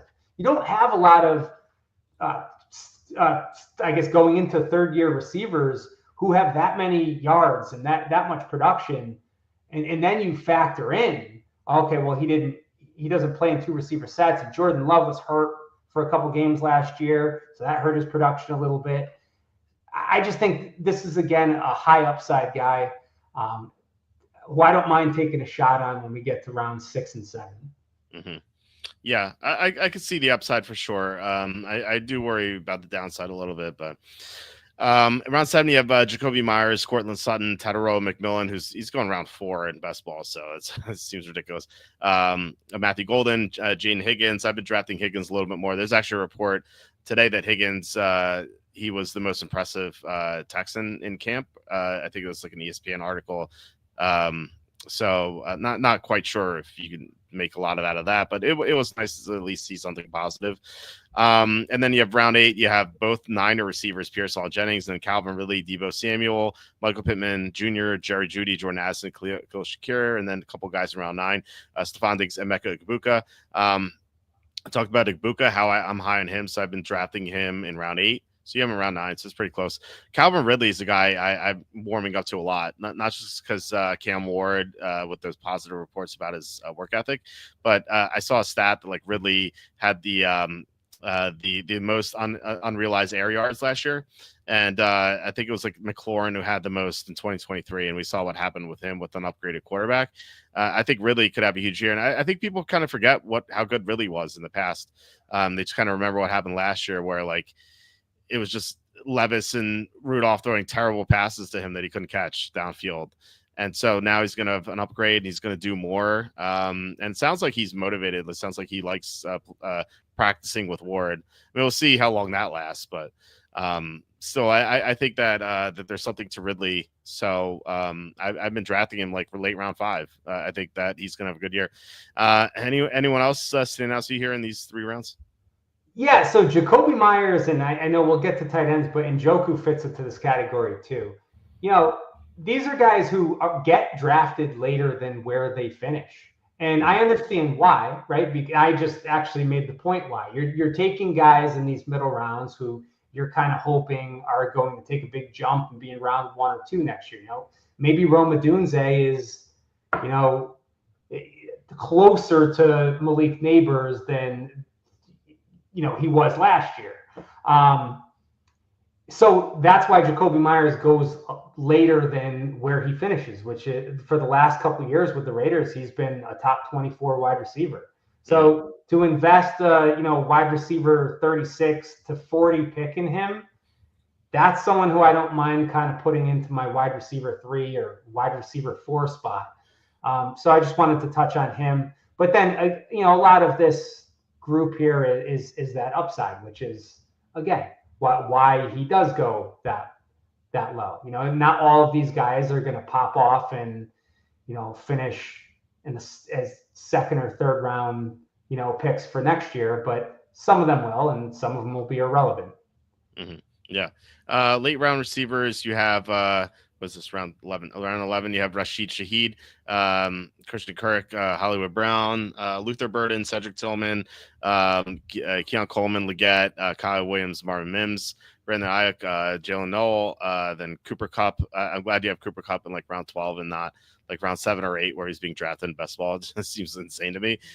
Mooney, Bateman, then Besh, Douglas, Quinn Johnson, Joshua Palmer, Keenan Allen, Michael Wilson, and then very late you have Deontay Thornton, who you talked about how he's had a lot of positive reports. There's Trey Harris, Pat Bryant, Roman Wilson, Ty Felton, more McMillan, Royals, Atwell, Dubs, then Dontavian Wicks, Thielen, Deontay Johnson, Wandale Robinson, Alec Pierce.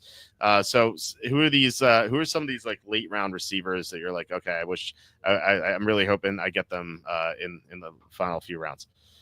Yes, this is another major difference with best ball, right? And in best ball, I'm drafting a lot of these guys and just hoping that they hit my lineup a couple of times throughout the season. In redraft, I'm drafting almost none of these guys. Yeah. I'm stacking my team. I'm getting my wide receivers early. I'm getting a few backup wide receivers relatively early.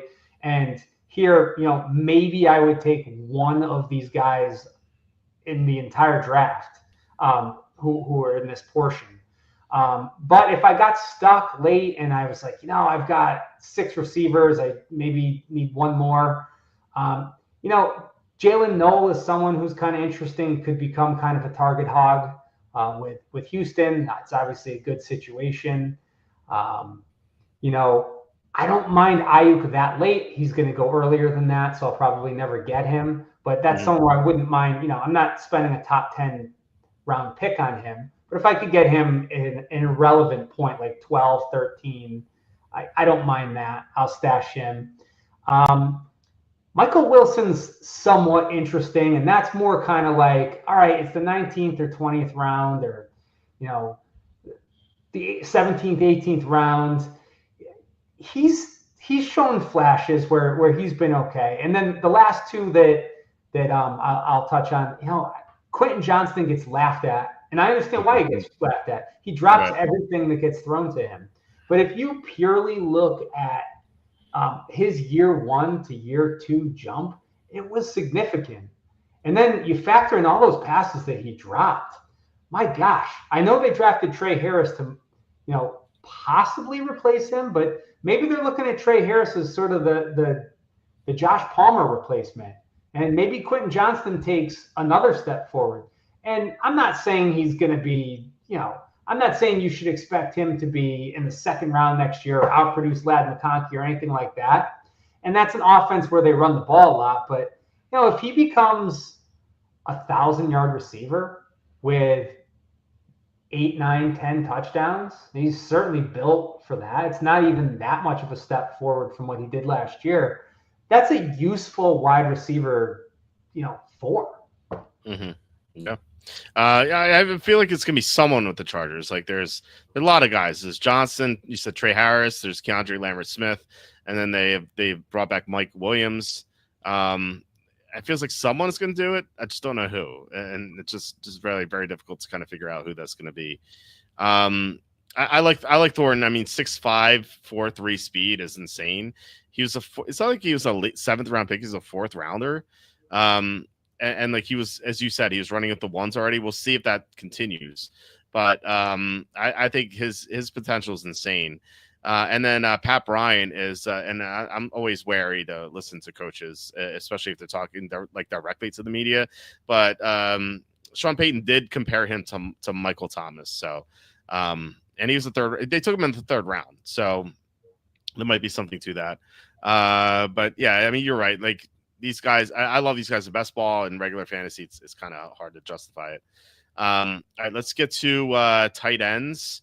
And you made note that that this is tight end premium. So Bowers, McBride obviously will not go round 1 in regular drafts, but in tight end premium they would. So it's Bowers and McBride. I noticed you have Kittle 3 rounds later than McBride. To me, I think they're very close. In fact, I have them I actually have Kittle ahead of McBride in regular scoring. I have McBride over Kittle in PPR. So I think it depends on where, what format you're running. So any thoughts on why there's a big disparity for you with Kittle and McBride? And one thing I'll say about Kittle is I think there's a chance that he has a Travis Kelce 2022 type season. If if Pearsall doesn't do anything, like Juwan Johnson, if that was smoke and mirrors last year, Ayuk's not going to play with the torn ACL and MCL. Debo's gone.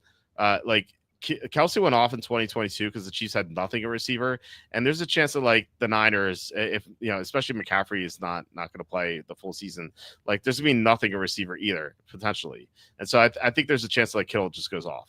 So that's just like where I stand with him. Any thoughts on the difference there? Yeah, and the last thing I'll say about the tight end premium, just to justify this, then we'll make believe this is one PPR. The point and a half PPR, Brock Bowers had 110 catches last year, so that'd be like taking a wide receiver that has 160 receptions, or Yeah, 165, 170 receptions. So that's why he's ranked so high here. But yeah, I think I look at McBride versus Kittle as just more ascending versus descending. I see where you're coming from with the lack of receivers there, and I could easily see you being right about that. I actually think it hurts him a little bit. He might get a few more targets, but I think having Debo and Ayuk there to sort of take some of the defense's focus off of him kind of helped him a little bit. And if you look at the number of targets he got last year, so he had a good season last year, but I don't remember exactly. You know what? I have to look this up. I have it here. He caught some ridiculous percentage of his targets last year.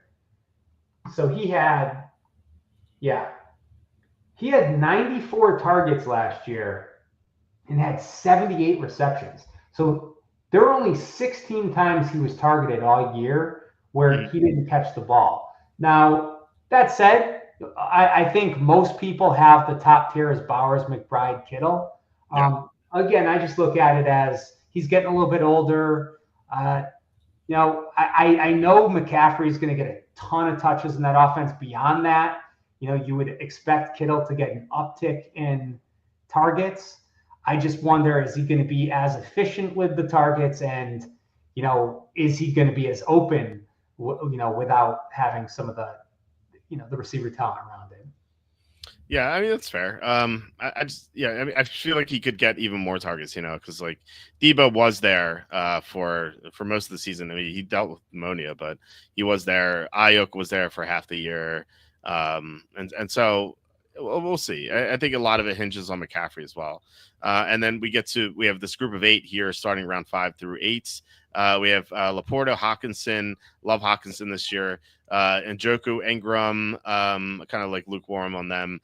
Tyler Warren, Kelsey. I know you like Warren because we drafted him in a couple of the best ball drafts we've done. Then Tucker Kraft and Dalton Kincaid. I like Kraft too. Like I would say, like in this group, Hawkinson and Kraft are my favorites. Kelsey is the one guy I wouldn't draft here. I just think he's kind of done. Like he puts himself in like bubble wrap like throughout the whole season. Like, and then he tries to emerge in the playoffs, and he definitely did that in 2023. And then last year he had a great first round, and then he didn't do anything. Or I guess second round technically. So yeah, I don't know. I mean, feels like Kelsey just might be done at this point in his career. Rashee, as long as Rashee Rice is playing, I really can't get myself to draft Kelsey. So any thoughts on this, like eight tight ends you have here? Yeah. So the way I look at this is, you've got 8 guys here, and Kelsey, I think, is a little bit different than the rest. I think with Kelsey, it's more, if you're drafting and you get to round 7 or 8 and you're like, I haven't drafted a tight end yet. I need someone who I want to just be able to put in my lineup. You could live with drafting Kelsey there, and that's tight end 4, 5, 6, 7, 8, 9. Tight end 9. Travis Kelsey's probably going to be about tight end. Probably a safe bet to be tight end 9 or 10. Now, tight end 9 or 10 doesn't really matter in fantasy football. You don't really want tight end 9 or 10. You want the few tight ends that will end up mattering. Now, who that's going to be is going to be anyone's guess. I think it'll be one of these other 7 or one of the Ravens tight ends. I really like Njoku if Joe Flacco somehow starts the whole year. He played some of his best football with Flacco. Flacco loves to throw the ball to tight ends. What are the chances Joe Flacco starts all year? Evan Engram, I mentioned that I hear all the noise in minicamp and the coach speak, but I try my best to block it out. Everybody talks about him playing that Joker role, and you go back. Jimmy Graham was obviously a much different tight end in New Orleans, but You look at, how Sean Payton has used tight ends in the past, and especially in a format where you get points per reception, that makes Evan Ingram a possibility. Could he have 100 catches? It's maybe not likely, but it's possible. Hawkinson, is he healthy? Laporta and Kincaid were last year anomalies, because both of them they were ready to join that top group. Going into last year, if you remember, they were in that top group. They were second round picks. Some of the drafts I did in these FFPC tight end premium leagues, they were going at the end of the first round. So, could they take a jump in year 3? They might. Tyler Warren, could they use him in the Wildcat a little bit? Could he end up with some rushing touchdowns on top of his receiving talent? That's possible. Tucker Kraft was good. They have a lot of targets there, and that's kind of like the same deal as Jaden Reed. Are one or two of those guys going to sort of emerge, or is it going to be more of this deal where it's Josh Jacobs and you're spreading out all the targets? And you never know. One guy's going to have a big week one week, and it's going to be someone else next week. And then the Ravens situation, I got to tell you, I know that this sounds absolutely crazy, but I'm out on Mark Andrews. It feels like they're ready to go to Isaiah Likely. We heard before the draft they're trying to trade Mark Andrews. I'm still not convinced that won't happen before the season starts. And I certainly believe that if they were trying to trade Mark Andrews around the time of the draft, that they're not looking at him as the focal point of their passing game anymore. So I know I'm not getting Mark Andrews there. I know people are, who are looking at this are looking at that and saying, what the hell is wrong with me? Why do you have Isaiah Likely ahead of Mark Andrews? But, I think Likely is really somebody who could emerge this year. He certainly could. I like Andrews more than you do. I think that last year he started off very slowly because he was coming off injury, and then second half of the year he got a lot better. And for me, plus he's not 30 yet, so there's that. For me, I think given how bad of a game he had against the Bills in the playoffs, where he had the 2 fumbles and a drop. If I'm Andrews, I'm waking up every morning. I'm like, I just embarrassed myself, and I cost my team a chance at the Super Bowl. And I don't know. I think that if I'm him, I'm working as hard as I can to bounce back. I think he could have one more really good year, and then kind of pass the torch to Likely. So we'll see. I mean, like I said, I think he's 29. So I think I don't think he's going to be on the decline yet. I do love the upside of Likely though. I think it's going to be. I think one of them will have a great year. But I don't love the receivers except for Zay Flowers in Baltimore. So maybe they both could have good years in 2 tight end formations. So do you have before we get to the rest of these guys, do you have time to do a best ball draft? I know we're an hour and a half in. Sure. Yeah. Sure. Okay. Sure. All right. So I will sign up for one as we as I enter this. We'll do a $20 league and $2 million to first, and hopefully this is a $2 million draft that we do. Okay, this is going to start soon. So let's get to some of these late round tight ends. So you have Jake Ferguson, Dallas Goedert, Darren Waller. Let's touch on him. Mike Gesicki, Colson Loveland, Kyle Pitts, Zach Ertz, Kate Otten. Then you have a group of 12 here in the final 2 rounds. Actually, this is the final round. Anyway, what are your anyone who stands out here, including Darren Waller? Yeah, I mean, most tight ends don't matter, right? You need to, well, you don't need to, but you want to get one of the top 3 or 4 guys who matters. And they're usually the same 3 or 4 guys every year. This year, someone from that middle tier might, join that group. It wouldn't completely shock me if one of these guys we looked at after this Likely and Andrews round got there, but I think they're really long shots. Waller, I just don't trust him. I hate to say I watched him quit on the Raiders, but I watched him quit on the Raiders. I mean, he got paid and he stopped playing. He had an injury in training camp and never played. And then the next year he had an injury in training camp and he skipped the preseason game to go, watch his girlfriend play in the WNBA game. And it's you could just see it in his body language. He came back. And I remember after the first drive of one game, I'm like, Darren Waller's not playing. They haven't talked about this, but Darren Waller's not playing. Where is he? And then they show him standing on the sideline with his hoodie on, and he just, the team asked him to stay there during the bye week and rehab because he had this hamstring injury that was lasting 10 weeks. And he said no. He was like, no, I have plans during the bye week. I'm not going to be here. Went to the Giants. He speaking of coach speak and videos, he was just on. They just had a video of him talking about how he knew he didn't want to play football anymore, like 3 days ago. He's like, yeah, I threw a block, lined up at fullback with the Giants. I was like, I'm never playing football again. And then the next day, it's like the Giants trade him to the Dolphins. So, yeah. Look, I don't know what he's thinking, or I don't trust him, though. I don't trust him.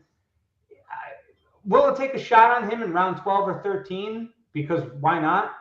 But I don't trust him to do anything. I don't trust him to stay healthy. You're right. I don't like him at all. I'm not drafting him. And he's an older player. He's gonna be 33 soon. So it's just hard to justify that. Let's make this pick here. We have the fourth pick. I want to touch on something at the end of your tight ends. Who do you like here? We have Bijan, Gibbs, Lamb, Nakua, McCaffrey, etc. I like Lamb and the running backs. Okay, so who would you take? Either Bijan or Lamb? Which one? I would go Lamb, but Bijan makes sense. Okay. You would go Lamb. Interesting. I think Bijan makes sense. That's fine. Okay. All right. Let's go Bijan.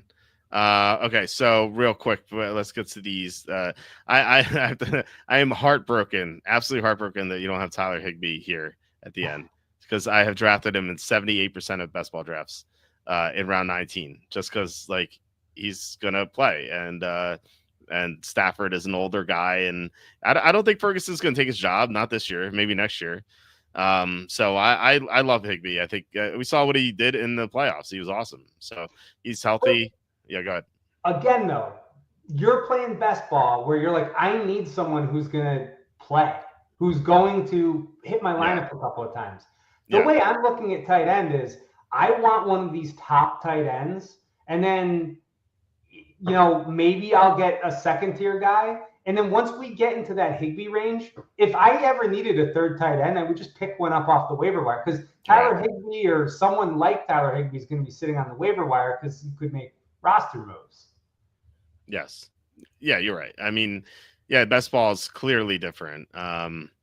And I mean, in most leagues, there's no round 19 anyway. So, I definitely see that. I was just joking, but let's real quick. Let's take a final glance here. The tight ends. I mean, everything makes sense. I like Theo Johnson's upside.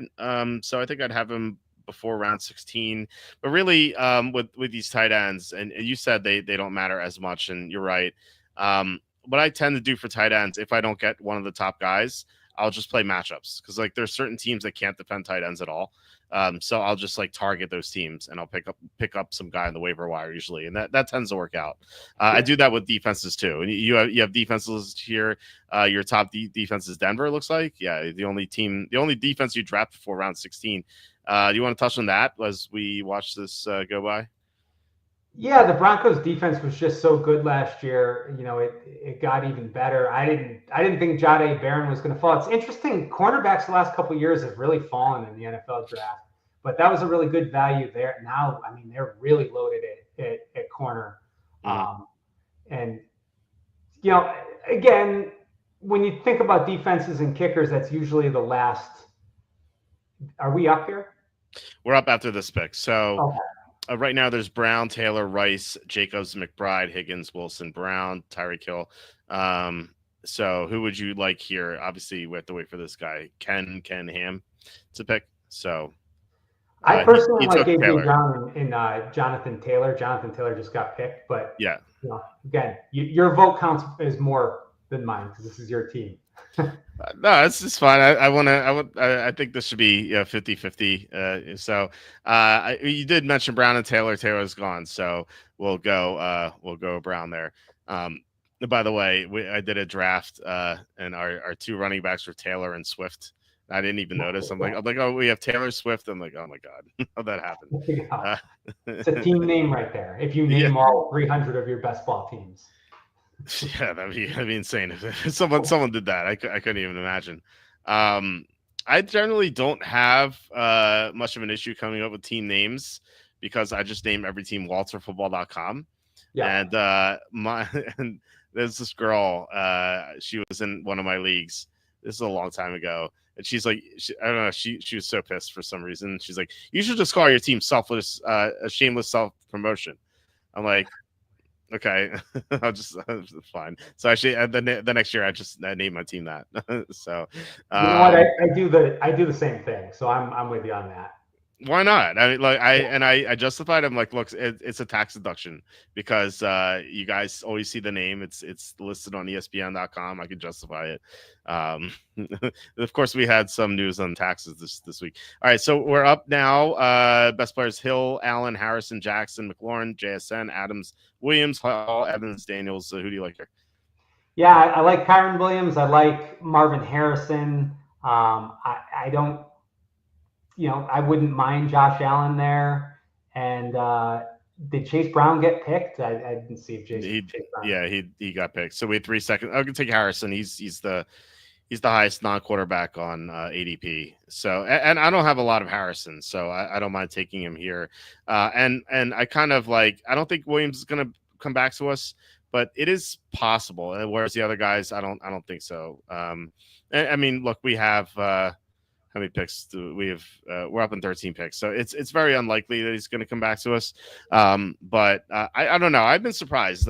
Jack Smith and Jibba came back to me at 405 in one of the drafts I did a couple of days ago. Yeah, I was so shocked. I got in that draft. I got Bucky Irving in the third round and JSN in the fourth round.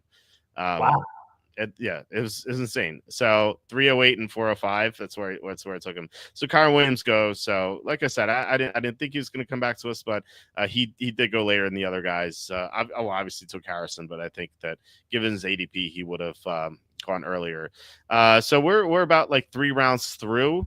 Um, some highlights here. Genti goes 202 instead of like the first round where he usually goes. We just had 3 quarterbacks taken, including Jackson at 308. 2 tight ends in the second round. I don't think McBride belongs in the same round as Bowers, but people disagree. And yeah, anything else stand out to you here in the first 3 rounds? I mean, I like the value on Hill and Kyron Williams. I know those are two players we kind of disagree on. Mm-hmm. Again, though, they're just, you look at Kyron Williams, if he holds that job and they give him as much run as they sort of have. I know McVay said that they need to get more backs involved and they need to stop giving one running back all the touches. But if he holds that volume that he's had, he could easily be a top 6 running back again. And Hill, obviously, if last year was an anomaly because of the wrist, then Hill he could outproduce CD Lamb. So, I like those 2 picks. Again, I'm not really high on Devontae Adams. I just think there are too many red flags there. And then I like the value on Breece Hall, last pick of the third round. This is a guy who was arguably the top running back in redraft last year, and just I like taking a shot on him that late. He was going 1-on-1 after McCaffrey. People got scared off McCaffrey. Yeah, we're up in 2 picks. So these are the top players available: Jameson Williams, Jalen Hurts, Joe Burrow, Xavier Worthy, Hampton, Sutton, Kamara, Javonte Smith, Hubbard, Zay Flowers, etc. We can look at other players if you want. Anyone stand out here to you? If you like Hurts, by the way, that stacks him with Brown. Yeah, I like the 2 quarterbacks right there. I mean, that makes sense. Okay. I like Devontae Smith too. He's, you hear me. I've said a lot that you take these guys in the mid rounds who end up being first or second round picks. I don't think Devontae Smith's that, but I think Devontae Smith is also a really safe bet to finish between like wide receiver 15 and 20. Yeah. That's good value on him. Yeah, I mean, like especially if Brown gets hurt. Now, I know that hurts our team, but that's like he can shine there. All right, so we're gonna take Hurts, and we'll see if Smith comes back to us. Then we have the full Philadelphia stack there. but yeah, I'm kind of curious to see if the Chase guy takes.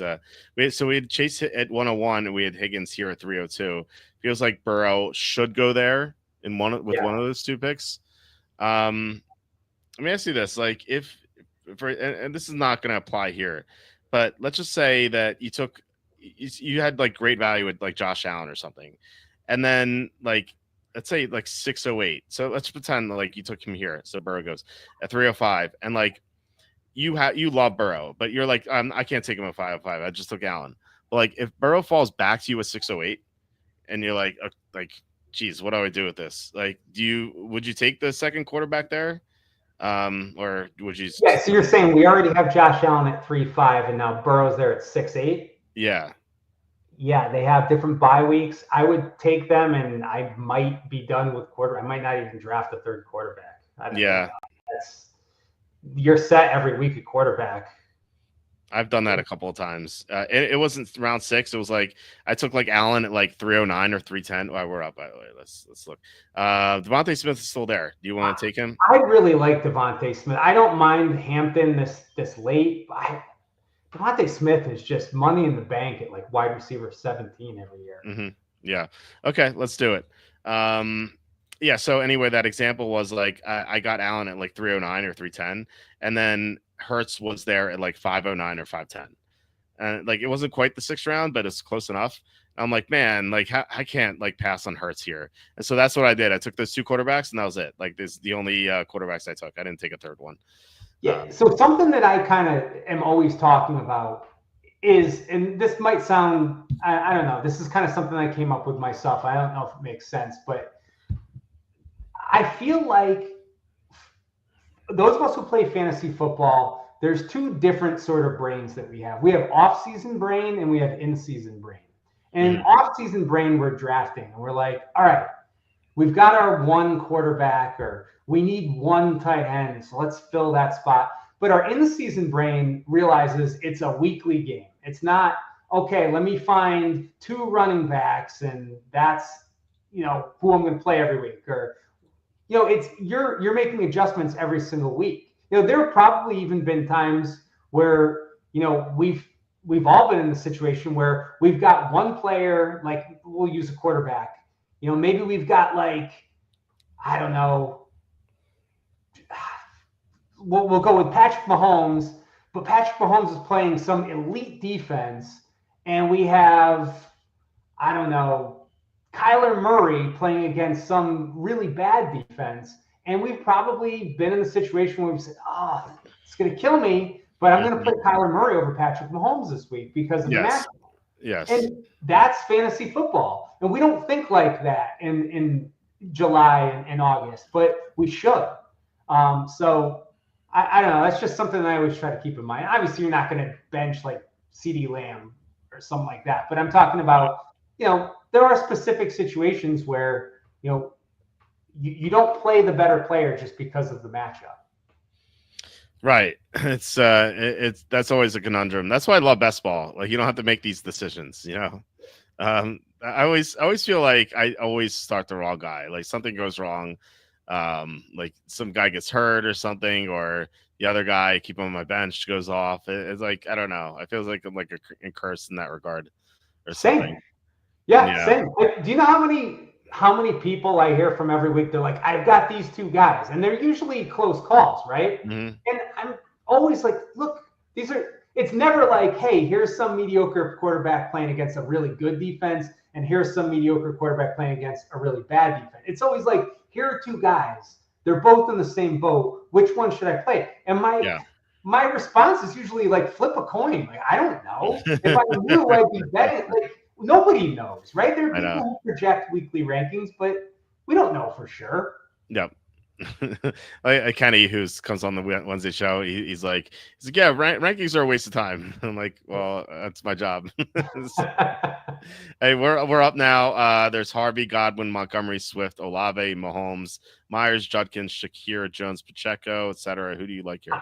I like Judkins this late. I mean, this is what, fifth, sixth, round sixth six, round? yeah. Round six, yeah. I mean, that's a lot of potential. That's a potential league winner. in round 6. How about you? Well, we're gonna take 2 seconds. I love Judkins' talent. It kind of like violates my rule of like not taking players in bad offenses. I think if Flacco starts there, they could be okay. It's just like late in the year when they go with Sanders or Gabriel or Pickett, like whoever they go with, it could just not be a good offense anymore. Or I guess it's never gonna be a good offense. It's gonna be like mediocre, maybe. That's my concern is like taking Judkins when like the team's gonna suck, but Sure. he's gonna have all the opportunities too, and the offensive line's not bad, so I could see him doing well. But like I feel like I'm worried about. Let's queue up this. We'll continue that in a second because we're up in 2 picks. So people here don't like Godwin here. So Godwin's here. Montgomery, Swift, Shakira, Jones, Pacheco, Caleb Johnson, Kelsey, Diggs, Pearsall, Cooper Cup, Pollard. I can go lower if you want. Anyone This stand is out? your Pacheco round, right? I mean, you love Pacheco, right? I've been taking him like actually I've taken Pacheco quite a bit. I kind of shying away from that a Okay. little bit. I've taken Caleb Johnson over him, for example. Golden's good. We're up right now. So who you like here? Yeah, I don't mind Montgomery and best ball, Swift in that offense, and even Tony Pollard. If Cam Ward elevates that offense, Tony Pollard's going to have a better year. But I don't have a strong preference here. Okay. Well, I have not drafted Montgomery in any best ball draft yet, but he's not falling around 7 very often. So let's take him. So I have like one one lineup of one draft of exposure to him. So here we go. So we have Montgomery here. Godwin just went. Thankfully, I didn't want him to fall back. Just want someone to take the crappy injured player. So with Pacheco, I don't know. I kind of got scared off because someone we have on as a guest often loves Brashard Smith. Like that's his like late round sleeper guy. And he's like I just don't think Pacheco is going to be healthy this year. And I'm like, I didn't think about that because like I just took it for granted like he's going to be healthy, you know. But like he wasn't last year. And what if I think that if I had to bet, I think he will be healthy. But like, what if he's not? Like what if that lingers into the 2025? Like suddenly that's going to hurt me if I have him in a lot of leagues. So I've been like, okay, for me, I'm like, I will take Pacheco if he goes around 8. Round 7, I'll just try to take someone else just because I already have exposure to him. So he just went. So that's kind of like where I stand on Pacheco right now. I could just be wrong, but I already have him in like 20% or something. I forget exactly what that is, what percentage that is. As far as Judkins is concerned, kind of forgot where I was going with that. But no, I have taken Caleb Johnson quite a bit over like Pacheco and whatnot. But with Judkins, yeah, I mean, he could just be on a bad, he could be marooned on a bad team. Oh, and here's what I was going to say. What really worries me is like the Browns, they could get blown out a lot this year. And like Judkins doesn't strike me as a guy who's going to be on the field when they're blown out a lot. Like that's going to be Samson, I think.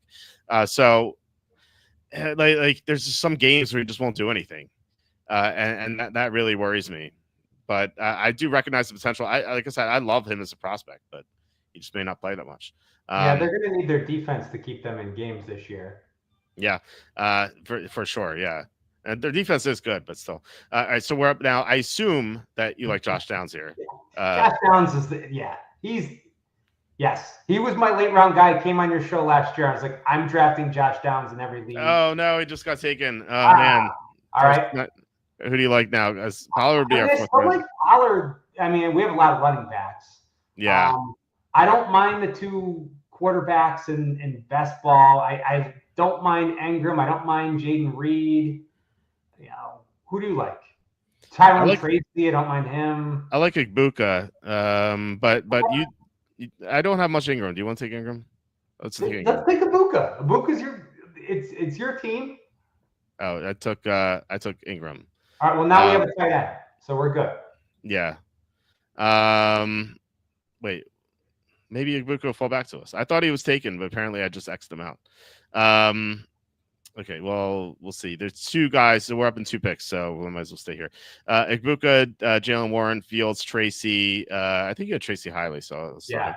I've got And him in I know, round 6. I know, I don't, I know you don't like Andrews. There's ATN, Purdy, Pittman, Caleb Williams, Harris, Higgins. Anyone you like here? I would like to take Igbuka if he's here, but I don't know if he's Yeah, going to last. Um, we'll hopefully take Ibuka. yeah. So if he's gone, who do you want? Just to be prepared. I like Tracy a lot. I know you like Tracy too. I know we have a lot of running backs, but we could just not take running backs for a while after that pick. I don't know. Yeah. Okay. Ibuka fell to us, so I like taking him here. Yeah. Like I said, I'm a big fan of his talent, and I think the opportunity is going to be there. Like the reason why he's falling to round 9 is like people just don't think they're like, oh, too many receivers. Just like kind of like not realizing that like Godwin may not play much this year, and Evans is 32, so he could be more prone to injury. I think that he could be a potential league winner, just having a huge season. Yeah.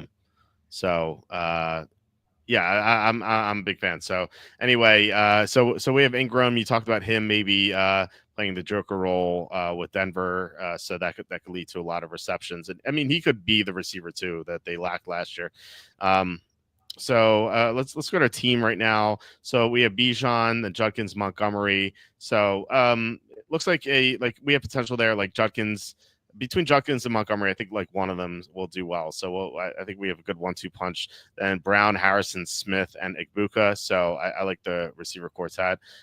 We have Hurts, so one of the top quarterbacks, and Ingram, who could do really well this year. So I like our team thus far. Of course, everyone loves their team, but I think this is a good one for us.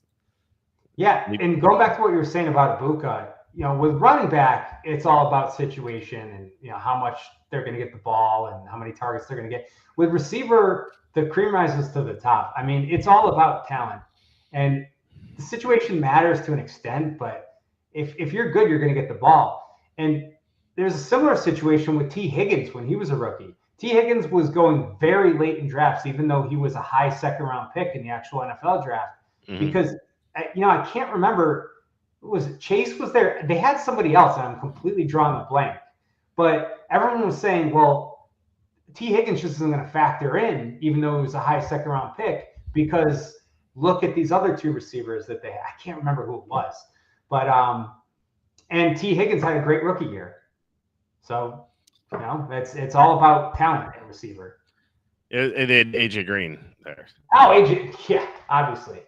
That's right. Well, it wasn't obvious because I had to look it up myself. So, the power of the internet, we can just look things up. So yeah, no, you're right. Like he was not going early. I remember that, and then they took Chase the next year. But did they have somebody else? Was Hushmanzada? No, Hushmanzada couldn't have still been there. I think they Tyler Boyd as well. Yeah, maybe that was back when Tyler Boyd was sort of like up and coming, and he had a couple of really good years in the beginning. Yeah, and John Ross, for what it's worth, he wasn't. It was pretty clear then, but he was a bust, but he was still there. Okay.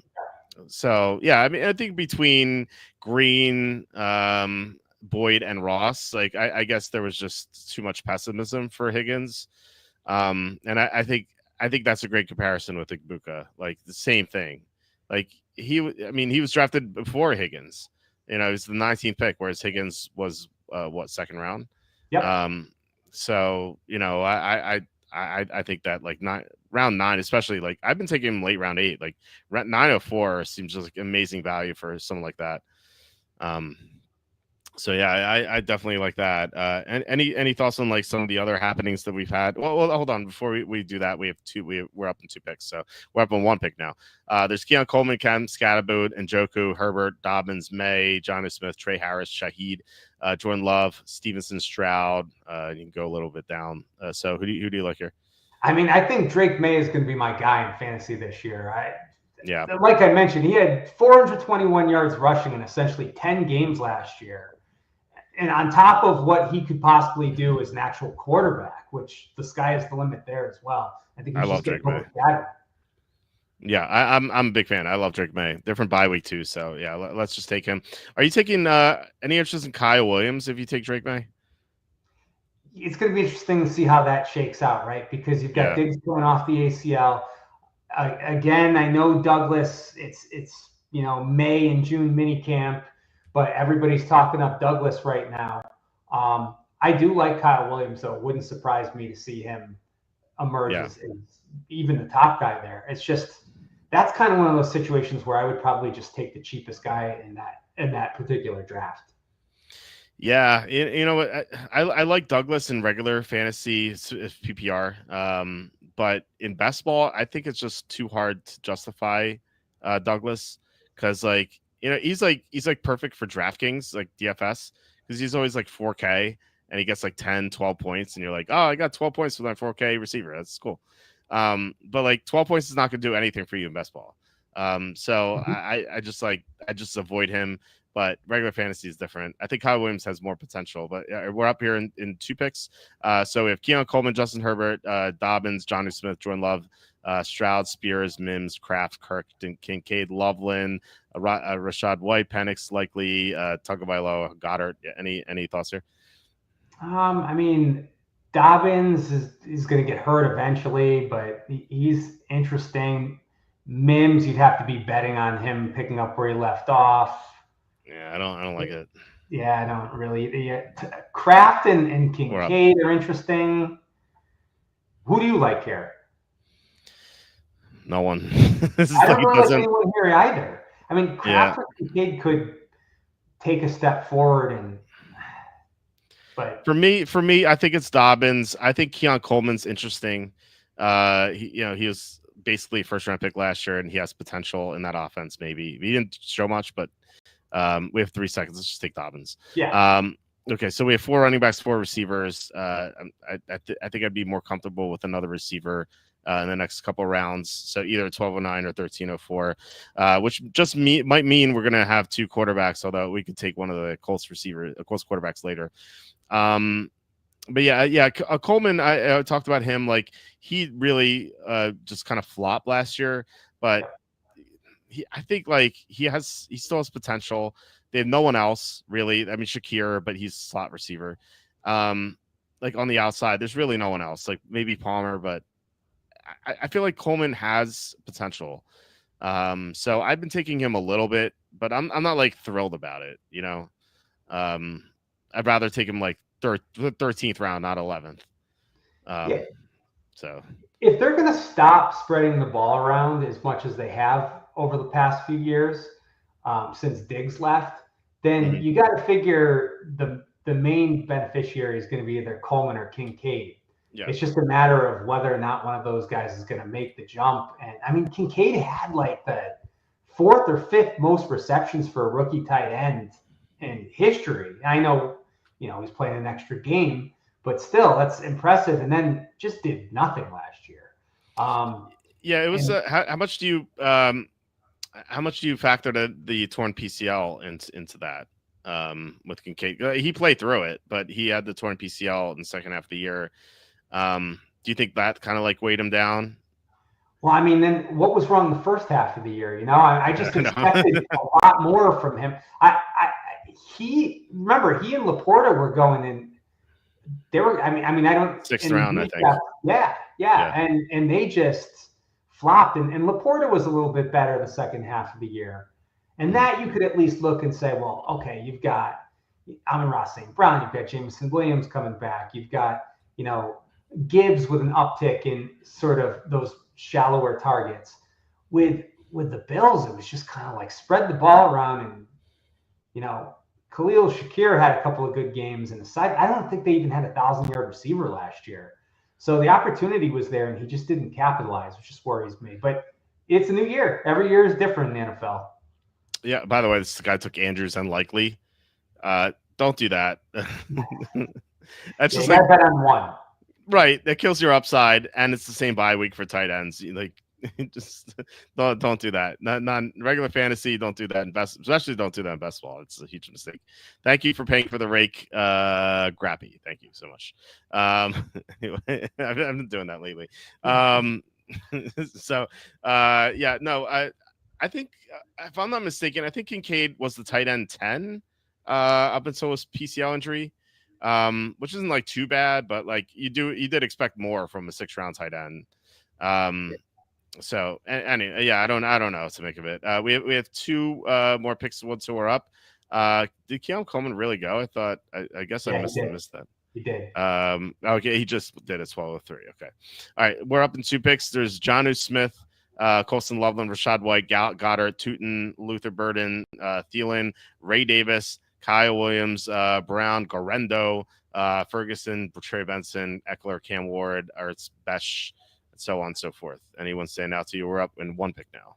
All right, so if we've got to take receivers here, I mean, Well, Burton. it could be one. We could take one receiver. It doesn't have to be two.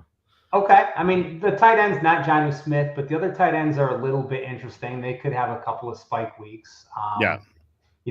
This is where we're getting into some of the high upside running backs, which are a little bit less appealing in best ball than in redraft, where you don't have to worry about them taking up a roster spot. I love Garendo. I see you highlighted him. I'm not going to argue with that. I believe, my most rostered player in Dynasty. Yeah. Ray and I actually almost put him in our top 100 last year in the actual NFL draft. Yeah. I just took Garendo. We have to take a receiver with this next pick. So let's talk about it. So we compare Kyle Williams with May. There's Hollywood Brown, Besh, McMillan, Leggett. I like Tillman a little bit, but that violates my rule. No crappy offense guys, but we're talking round 13 here. Wan'Dale Robinson, Dubs, Pierce, Hopkins, Palmer, anyone? Who do you like here? Thielen. Okay, Thielen was a wasted pick. He's 50 years old. We could take Kyle Williams because we have May. It's not a great offense. Hollywood Brown, someone who could take a little bit of a step forward this year. It's a great offense, and he looked terrible, but he was hurt all year. So he's very interesting in best ball in this range, in my opinion. Mm-hmm. With Besh, there's no appeal there unless you think he's going to turn into Puka Nacua. If he does turn into Puka Nacua, obviously he wins your league, but I don't love that. McMillan, it's a good offense. If you're not a believer in Godwin, we already have a Buka. Right. There. And then Leggett, I don't know if I trust Leggett to ever develop into more than one of these like 3 route guys, like a Martavis Bryant. I agree. Well, he's fast, so he could have some long touchdowns. Hollywood's standing out to me. How about you? Well, Kyle Williams went, so I agree. I think Hollywood Brown is our best bet. So let's take Brown. So we now have 5 receivers. I'd like to have 7 at least in best ball, maybe 8. And so it depends on how many quarterbacks we get. So yeah, you want to? People have talked. People have heard me sing Isaac Rendo's praises. Maybe someone else could encourage people to take Garendo more often. So do you want to talk about why you like Garendo so much? Oh, of course. First of all, he raised everybody's eyebrows at the combine, right? Those of us who cover the NFL draft, guy shows up to the combine. He didn't just have 4.3 speed, or I don't remember the exact number. It's a couple years ago now, but it was really fast. He was doing that at 225, 230 pounds. Yeah. He's a big guy running fast. And, he was buried behind 2 NFL quality running backs in college. Jawar Jordan at Louisville. When Jordan got hurt, Garendo played the bowl game against Florida State and had 150, 200 yards rushing. And then Braylon Allen, before that at Wisconsin. Braylon Allen was obviously a big college star. So, casual fan might say, well, he should be starting then if he were really that good. But that's not always the case, and we've seen that before, right? We saw, throw a name at you, Chris Carson, the old Seahawks receiver. Yep. He was stuck behind Justice Hill. And people said the same thing about him. All right, he's a height, weight, speed freak. I don't even think he got invited to the combine. I think his workout was at his pro day. And everybody said, well, if he's any good, why isn't he playing behind Justice Hill? Well, because college coaches aren't trying to just develop NFL talent. They're trying to win games. Yeah. And they, they're not always right. That's the other part of it. So, I'm a big believer in Grendel. And then last year when he got his opportunity, he made the most of it. He looked like, if he were the starting running back and Christian McCaffrey weren't there anymore, I feel like he'd be going in the second or third round. 100%. And also, McCaffrey is on the older side. So, and plus with his injury history, which like three of the past 5 years, he hasn't finished the season. They could be like, okay, let's not run him into the ground here. Let's give Garendo some more carries. Also, they have the easy schedule in the NFL. I've been covering the NFL. You always note this when you come on. Like I've been covering the NFL since the internet was started. I've been covering since '99, so 26 years now. I think that this is the easiest schedule I've ever seen in my life. Like their toughest non-divisional game, and their division is not that great to begin with. Their toughest non-divisional game is at Houston. Like that is ridiculous. So my point is that they could be involved in a lot of blowouts, which means Garendo could see action in the fourth quarter. So there's that as well. So it's like threefold almost. There's like so many opportunities for him to really outperform his ADP. And I just don't know why people don't see it. Like he should be going round 9, round 10, just based on his potential. And he's going around 12 or 13 even almost. All right, we're up in 2 picks. But yeah, I mean, the upside's insane. So people have heard that from me a million times. I just wanted someone else to say it. So we have Eckler. We're up now. Eckler, Ertz, Besh, Algier, Robinson, Dubs, Gesicki, Doodle, Henry, Chubb, Pierce, etc. Who do you like? All right. I mean, I like Algier because of the upside, but if we need a receiver here, Dobbs will have some good games. You could bet on Besh or Alec Pierce. To have a couple of good games. Who do you? No one's really standing out though. Yeah, let's take our 6th running back. I love Algier. I'm a huge fan. I'm glad you brought him up first. And then we can take a receiver with this next pick.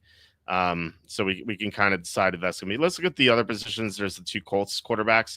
I've gotten Richardson in the 17th round. So we can wait on him if you want him late. Tight end, we have Ingram, but we could take Sicky. Henry kind of pairs with I'm going to highlight him because he pairs with May. Not like crazy about him though. And so I think we need a receiver here. So there's Besh, Robinson, Dubs, Pierce. And then you get, I don't understand why anyone's drafting Hopkins. Like there's zero upside. It's just crazy. But then you have Palmer, Pat Bryant talked about him, Douglas, Wilson, Knoll, Allen, Thornton. So would it still be Dubs or Pierce for you? As we're up in 3 picks? I think I would probably go Dubs or Besh.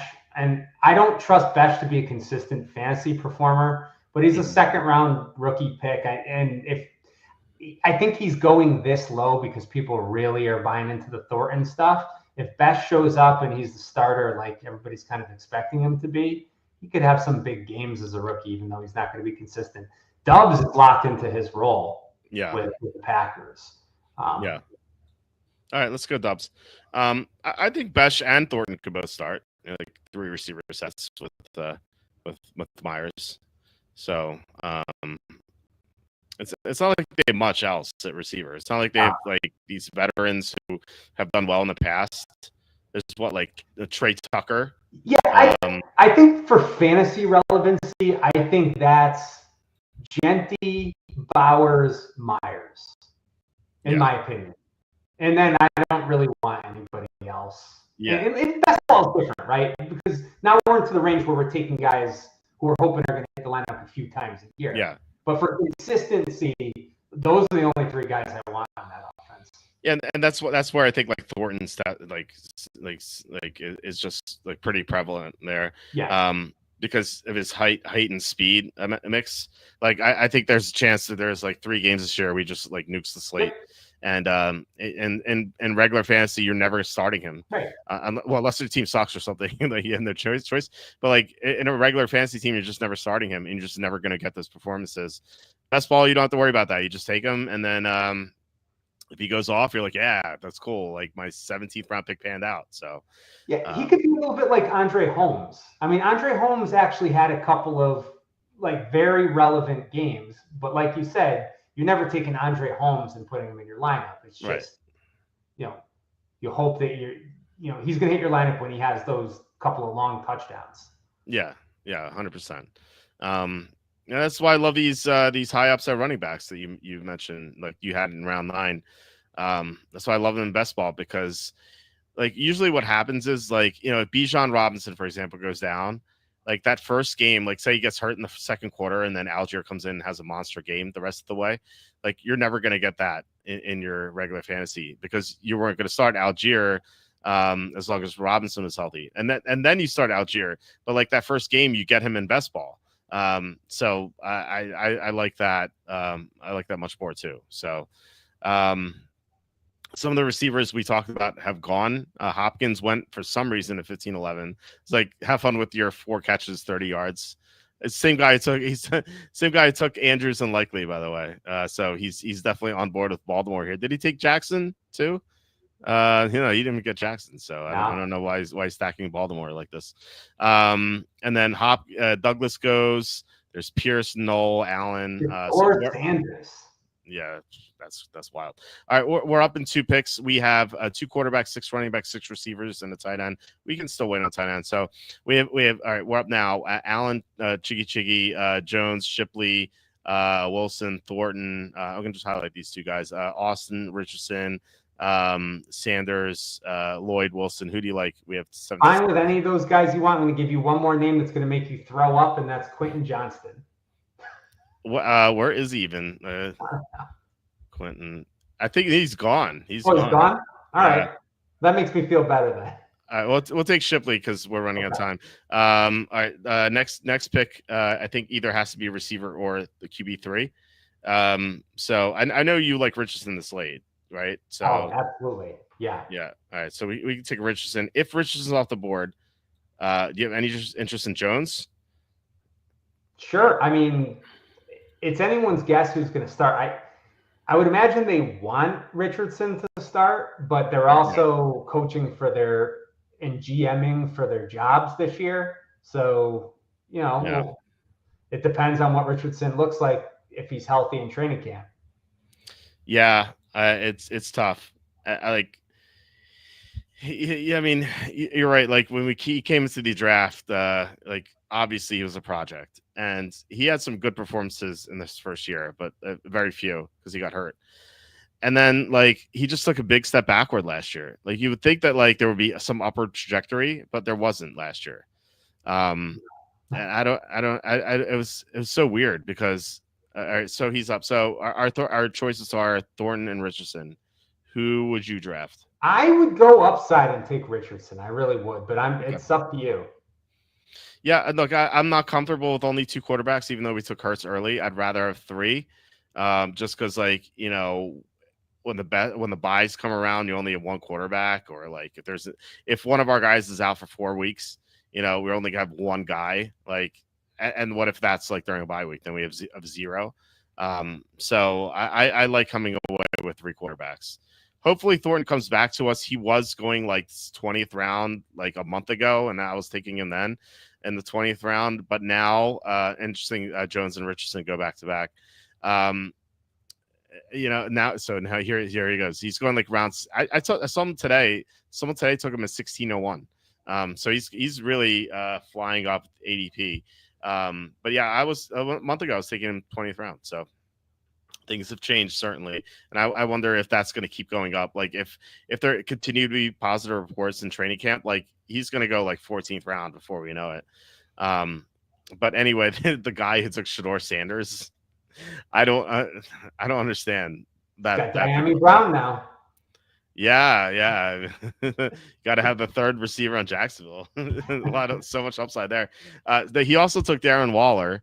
Let's look at the rest of the team. So he took Nakua, McConkey, Adams. So 5 of his first 6 picks were receivers. He didn't take a running backs around 7. I don't mind his picks. They're okay. Adams I'm down on, but he could be decent. I like Odunze. I like Pearsall. So he's made good picks until like late. Like Javonte Williams, like what's the point? Blue. I'd rather have Garendo. Like why take Blue over Garendo? That seems crazy. Ferguson's all right. Roshan's okay. But then you have some sketchy picks here. So not like he's definitely not the worst team. I don't think, No. but And I he's don't mind Waller at, 15-7. I don't right. mind Waller Oh there. yeah, yeah, yeah. I mean, look, he might have like 3 or 4 good games this year, Yeah. so that's kind of what you want out of your 15th round tight end. So Calvin, I've drafted Calvin Austin a little bit, and because they just haven't found a receiver too, and he's another one of those guys who has like big games like randomly. Like last year, he had a 19, he had a 20, he had a 16, and then that's pretty much it. So he had 3 big games during the season, which round 17, that's kind of what you're looking for. So I've taken him a little bit in best ball. He's not someone you would ever draft in regular fantasy, though. Yeah. I'm interested to see Roman Wilson in that Yeah. situation. You think about those Senior Bowl practices where he was the second best player on the field, other than probably Quinion Mitchell, Mm-hmm. the corner that the Eagles drafted, and he shut it down, and that was it. And then he got hurt Yeah. last year. Well, now they've got more of a quarterback than they had last year. So, he's kind of been sort of forgotten about. Yeah. I'm going to be really interested to see what the reports are on him when training camp starts, because that's definitely someone who I'll be moving up my rankings if there's positive buzz. I have Roman Wilson in 13% of drafts, so I agree with you.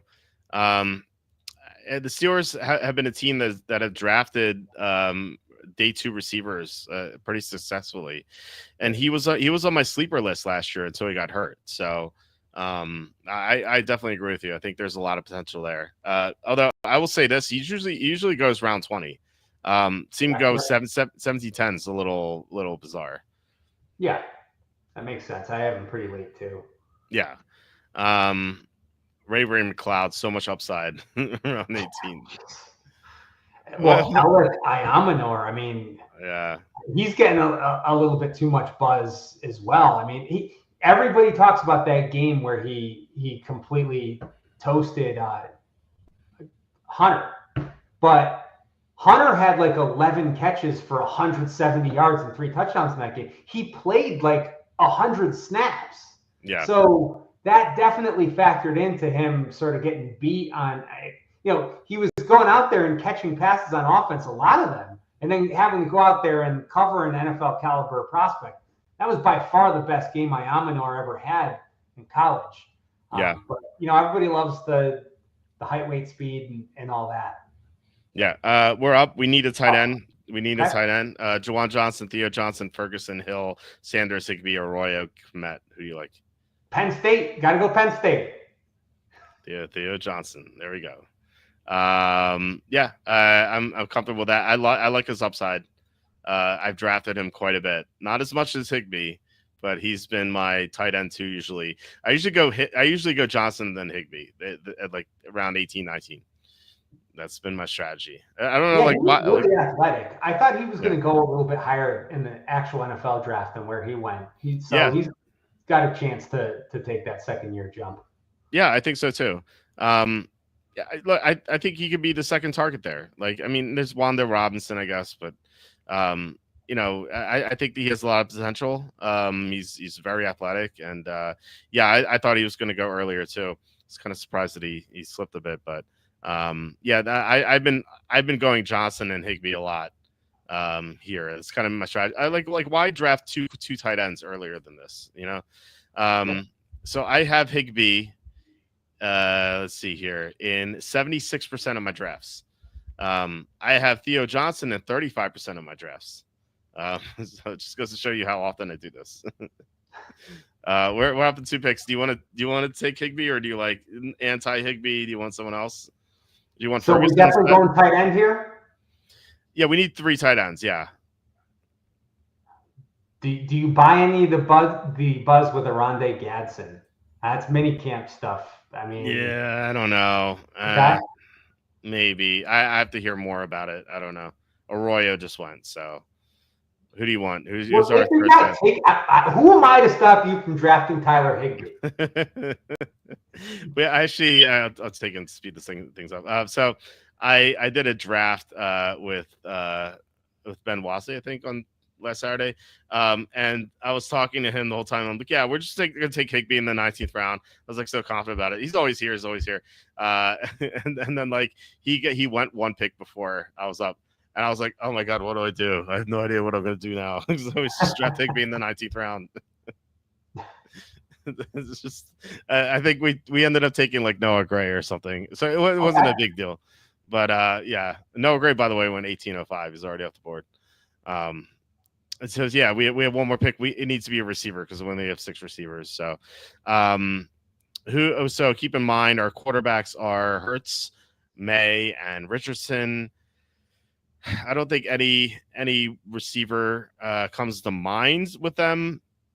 You know who's available? Like there's Adonai Mitchell, there's Josh Dotson. Not a fan of him. Now the Eagles throw the ball to their 2 starting receivers, and that's it. Yeah, they don't do the third receiver. You know, I don't mind Atwell here. You know, Lockett's got that meme going around, but I mean, I don't know. He's kind of old. Well, it's 30-year-old version. yeah. I don't mind Atwell. I don't mind Elijah Moore here. Just glancing at my rankings, I like Kai Felton. AD Mitchell. I don't mind AD Mitchell. You know, to have a year 2 bump.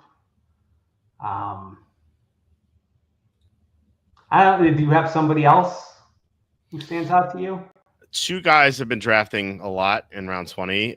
One is Marquez Valdes-Scantling because he'll have 2 or 3 big games and do nothing, which is fine. And then the other guy is Arian Smith, the 4th round receiver for the Jets, who has great speed but drops a lot of passes.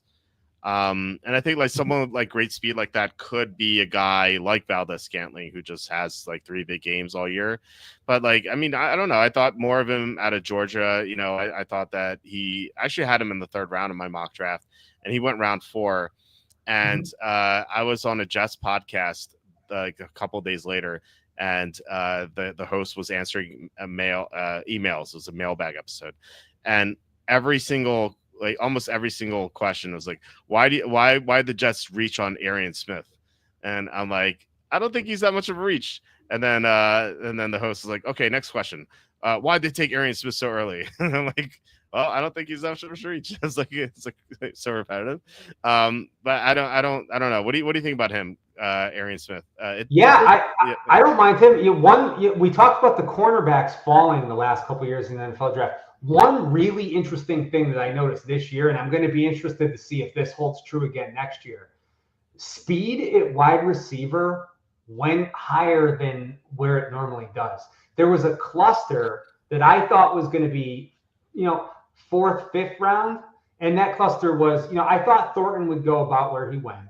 I thought DK would go 5th round. I thought Isaac Tesla was going to go 5th round.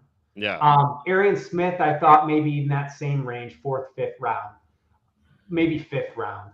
And those fast receivers really got pushed up the board and went 3rd, 4th round. So, obviously there's something in the league where, speed is really getting valued even more than it has in the past at receiver. I don't mind him at all. Plus, with rookies, especially this late, if he gets to camp and he, is looking really good, he could end up being more than just the guy who hits your lineup 2 or 3 times.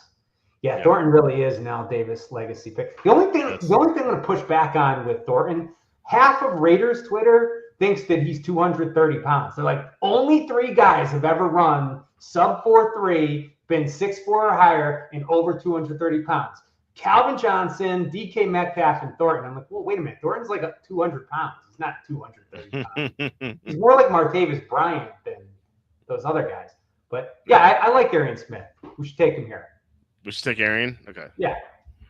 Valdes-Scantling scares me only because he's got to make that team. They have like 45 receivers. They brought in Moore. They brought in Palmer. It seems like Palmer is going to make the team. They've got Shakir there. They're not going to cut Keon Coleman. Mac Hollins is there he's going to play because of his special teams ability, right? He's still there, isn't he? Wait, you're talking about Valdez Scantling? Yeah, talking about Valdez Scantling. Yeah, I think Mac Hollins is still. They didn't lose Mac Hollins this offseason, did they? I think he's on New England. No, Valdez Scantling's on the Seahawks. I thought Valdez Scantling signed with the Bills. He didn't? No, he's signed with the Seahawks. Oh, there you go. And he's got a better chance of making that team. You could be the receiver too. Cooper Kupp's the receiver too. Valdez Scantling. The other receivers on that roster are Jake Bobo, Torrey Horton, Ricky White, Cody White, Derek Young, Steven Sims, and then Tyrone Broaden, Monterey Foster, and John Reese Plumley. Yeah, so Ricky White's only there because he's a special teams player. I think he blocked 3 punts last year. Valdez Scantling's probably your Tyler Lockett replacement then. So that makes sense. I don't know why I was thinking he was on the Bills. That's unlike me. Yeah, what's his name? Mac Hollins, who our usual Saturday co-host Tom calls him Fred Flintstone. He got kicked out of an Apple store. Did you hear that? No, recently? Yeah, it was like a couple days ago. Because he wasn't wearing shoes, and they're like, you have to wear shoes. I almost asked. I'm like, what, was he not wearing shoes or something like that? Yes. It's exactly what it was. He's Fred Flintstone. He's the High Sparrow. You can call him that if you're a Game of Thrones fan. I don't quite understand why he doesn't walk with shoes, but I guess more power to him. Anyway, we're up in 2.5 hours here. So any final thoughts here on our draft? We were kind of reviewed it earlier, but any thoughts here? The picks? Anything else we talked about? Yeah, no, I love the upside, and I think we balanced that out with a lot of proven, player, like, getting Devontae Smith in the middle of the 5th round. Does that say was he wide receiver 52? No. What is the 52 next to his name? Is that wide receiver 52? That's 52 overall. Oh, 52 overall. Okay. Yeah. So if you were to count this, though, we probably drafted him like wide receiver 26 or something like that. He's going to be a top 20 wide receiver. He's receiver 28 here. Yeah, he's not wide receiver 28. He's wide receiver 17 or 18 most likely. Yeah. So we have the proven talent to sort of balance out taking an upside pick like Marvin Harrison. And, I feel like we did that throughout. Mm-hmm. Yeah, I like what we did for sure. I think this is a really good team, and maybe the $2 million team. We'll see.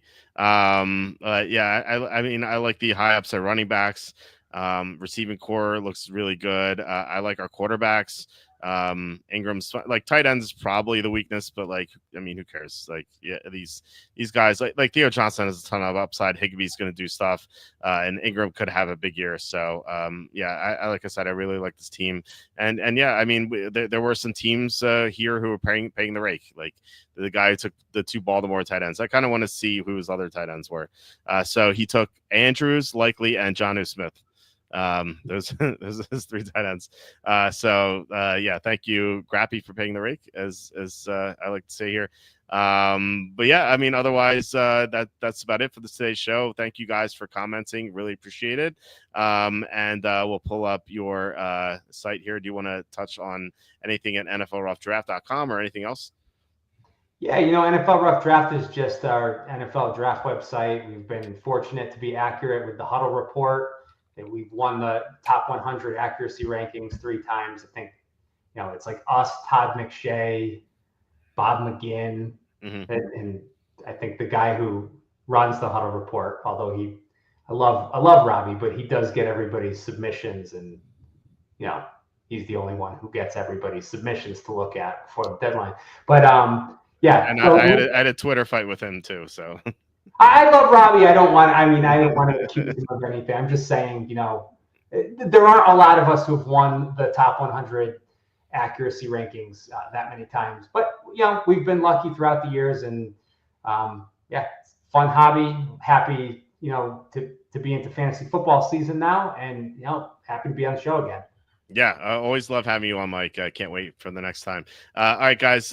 Once again, thank you for watching. Please hit like, subscribe, comment below, share this video. Visit the link in the description for the merch store. We'll be back on Saturday. Tom is going to be off. I mean, it's July 4th weekend. So I guess we'll just be doing some best ball drafts. So come join us for if you want to hang out. I know a lot of YouTubers won't be having shows, so this might be the only live stream going on Saturday night. So it should be a lot of fun. But yeah, and then otherwise, full slate next week as always. So, all right, guys, I hope you have a great start to your weekend, and I will talk to you next time.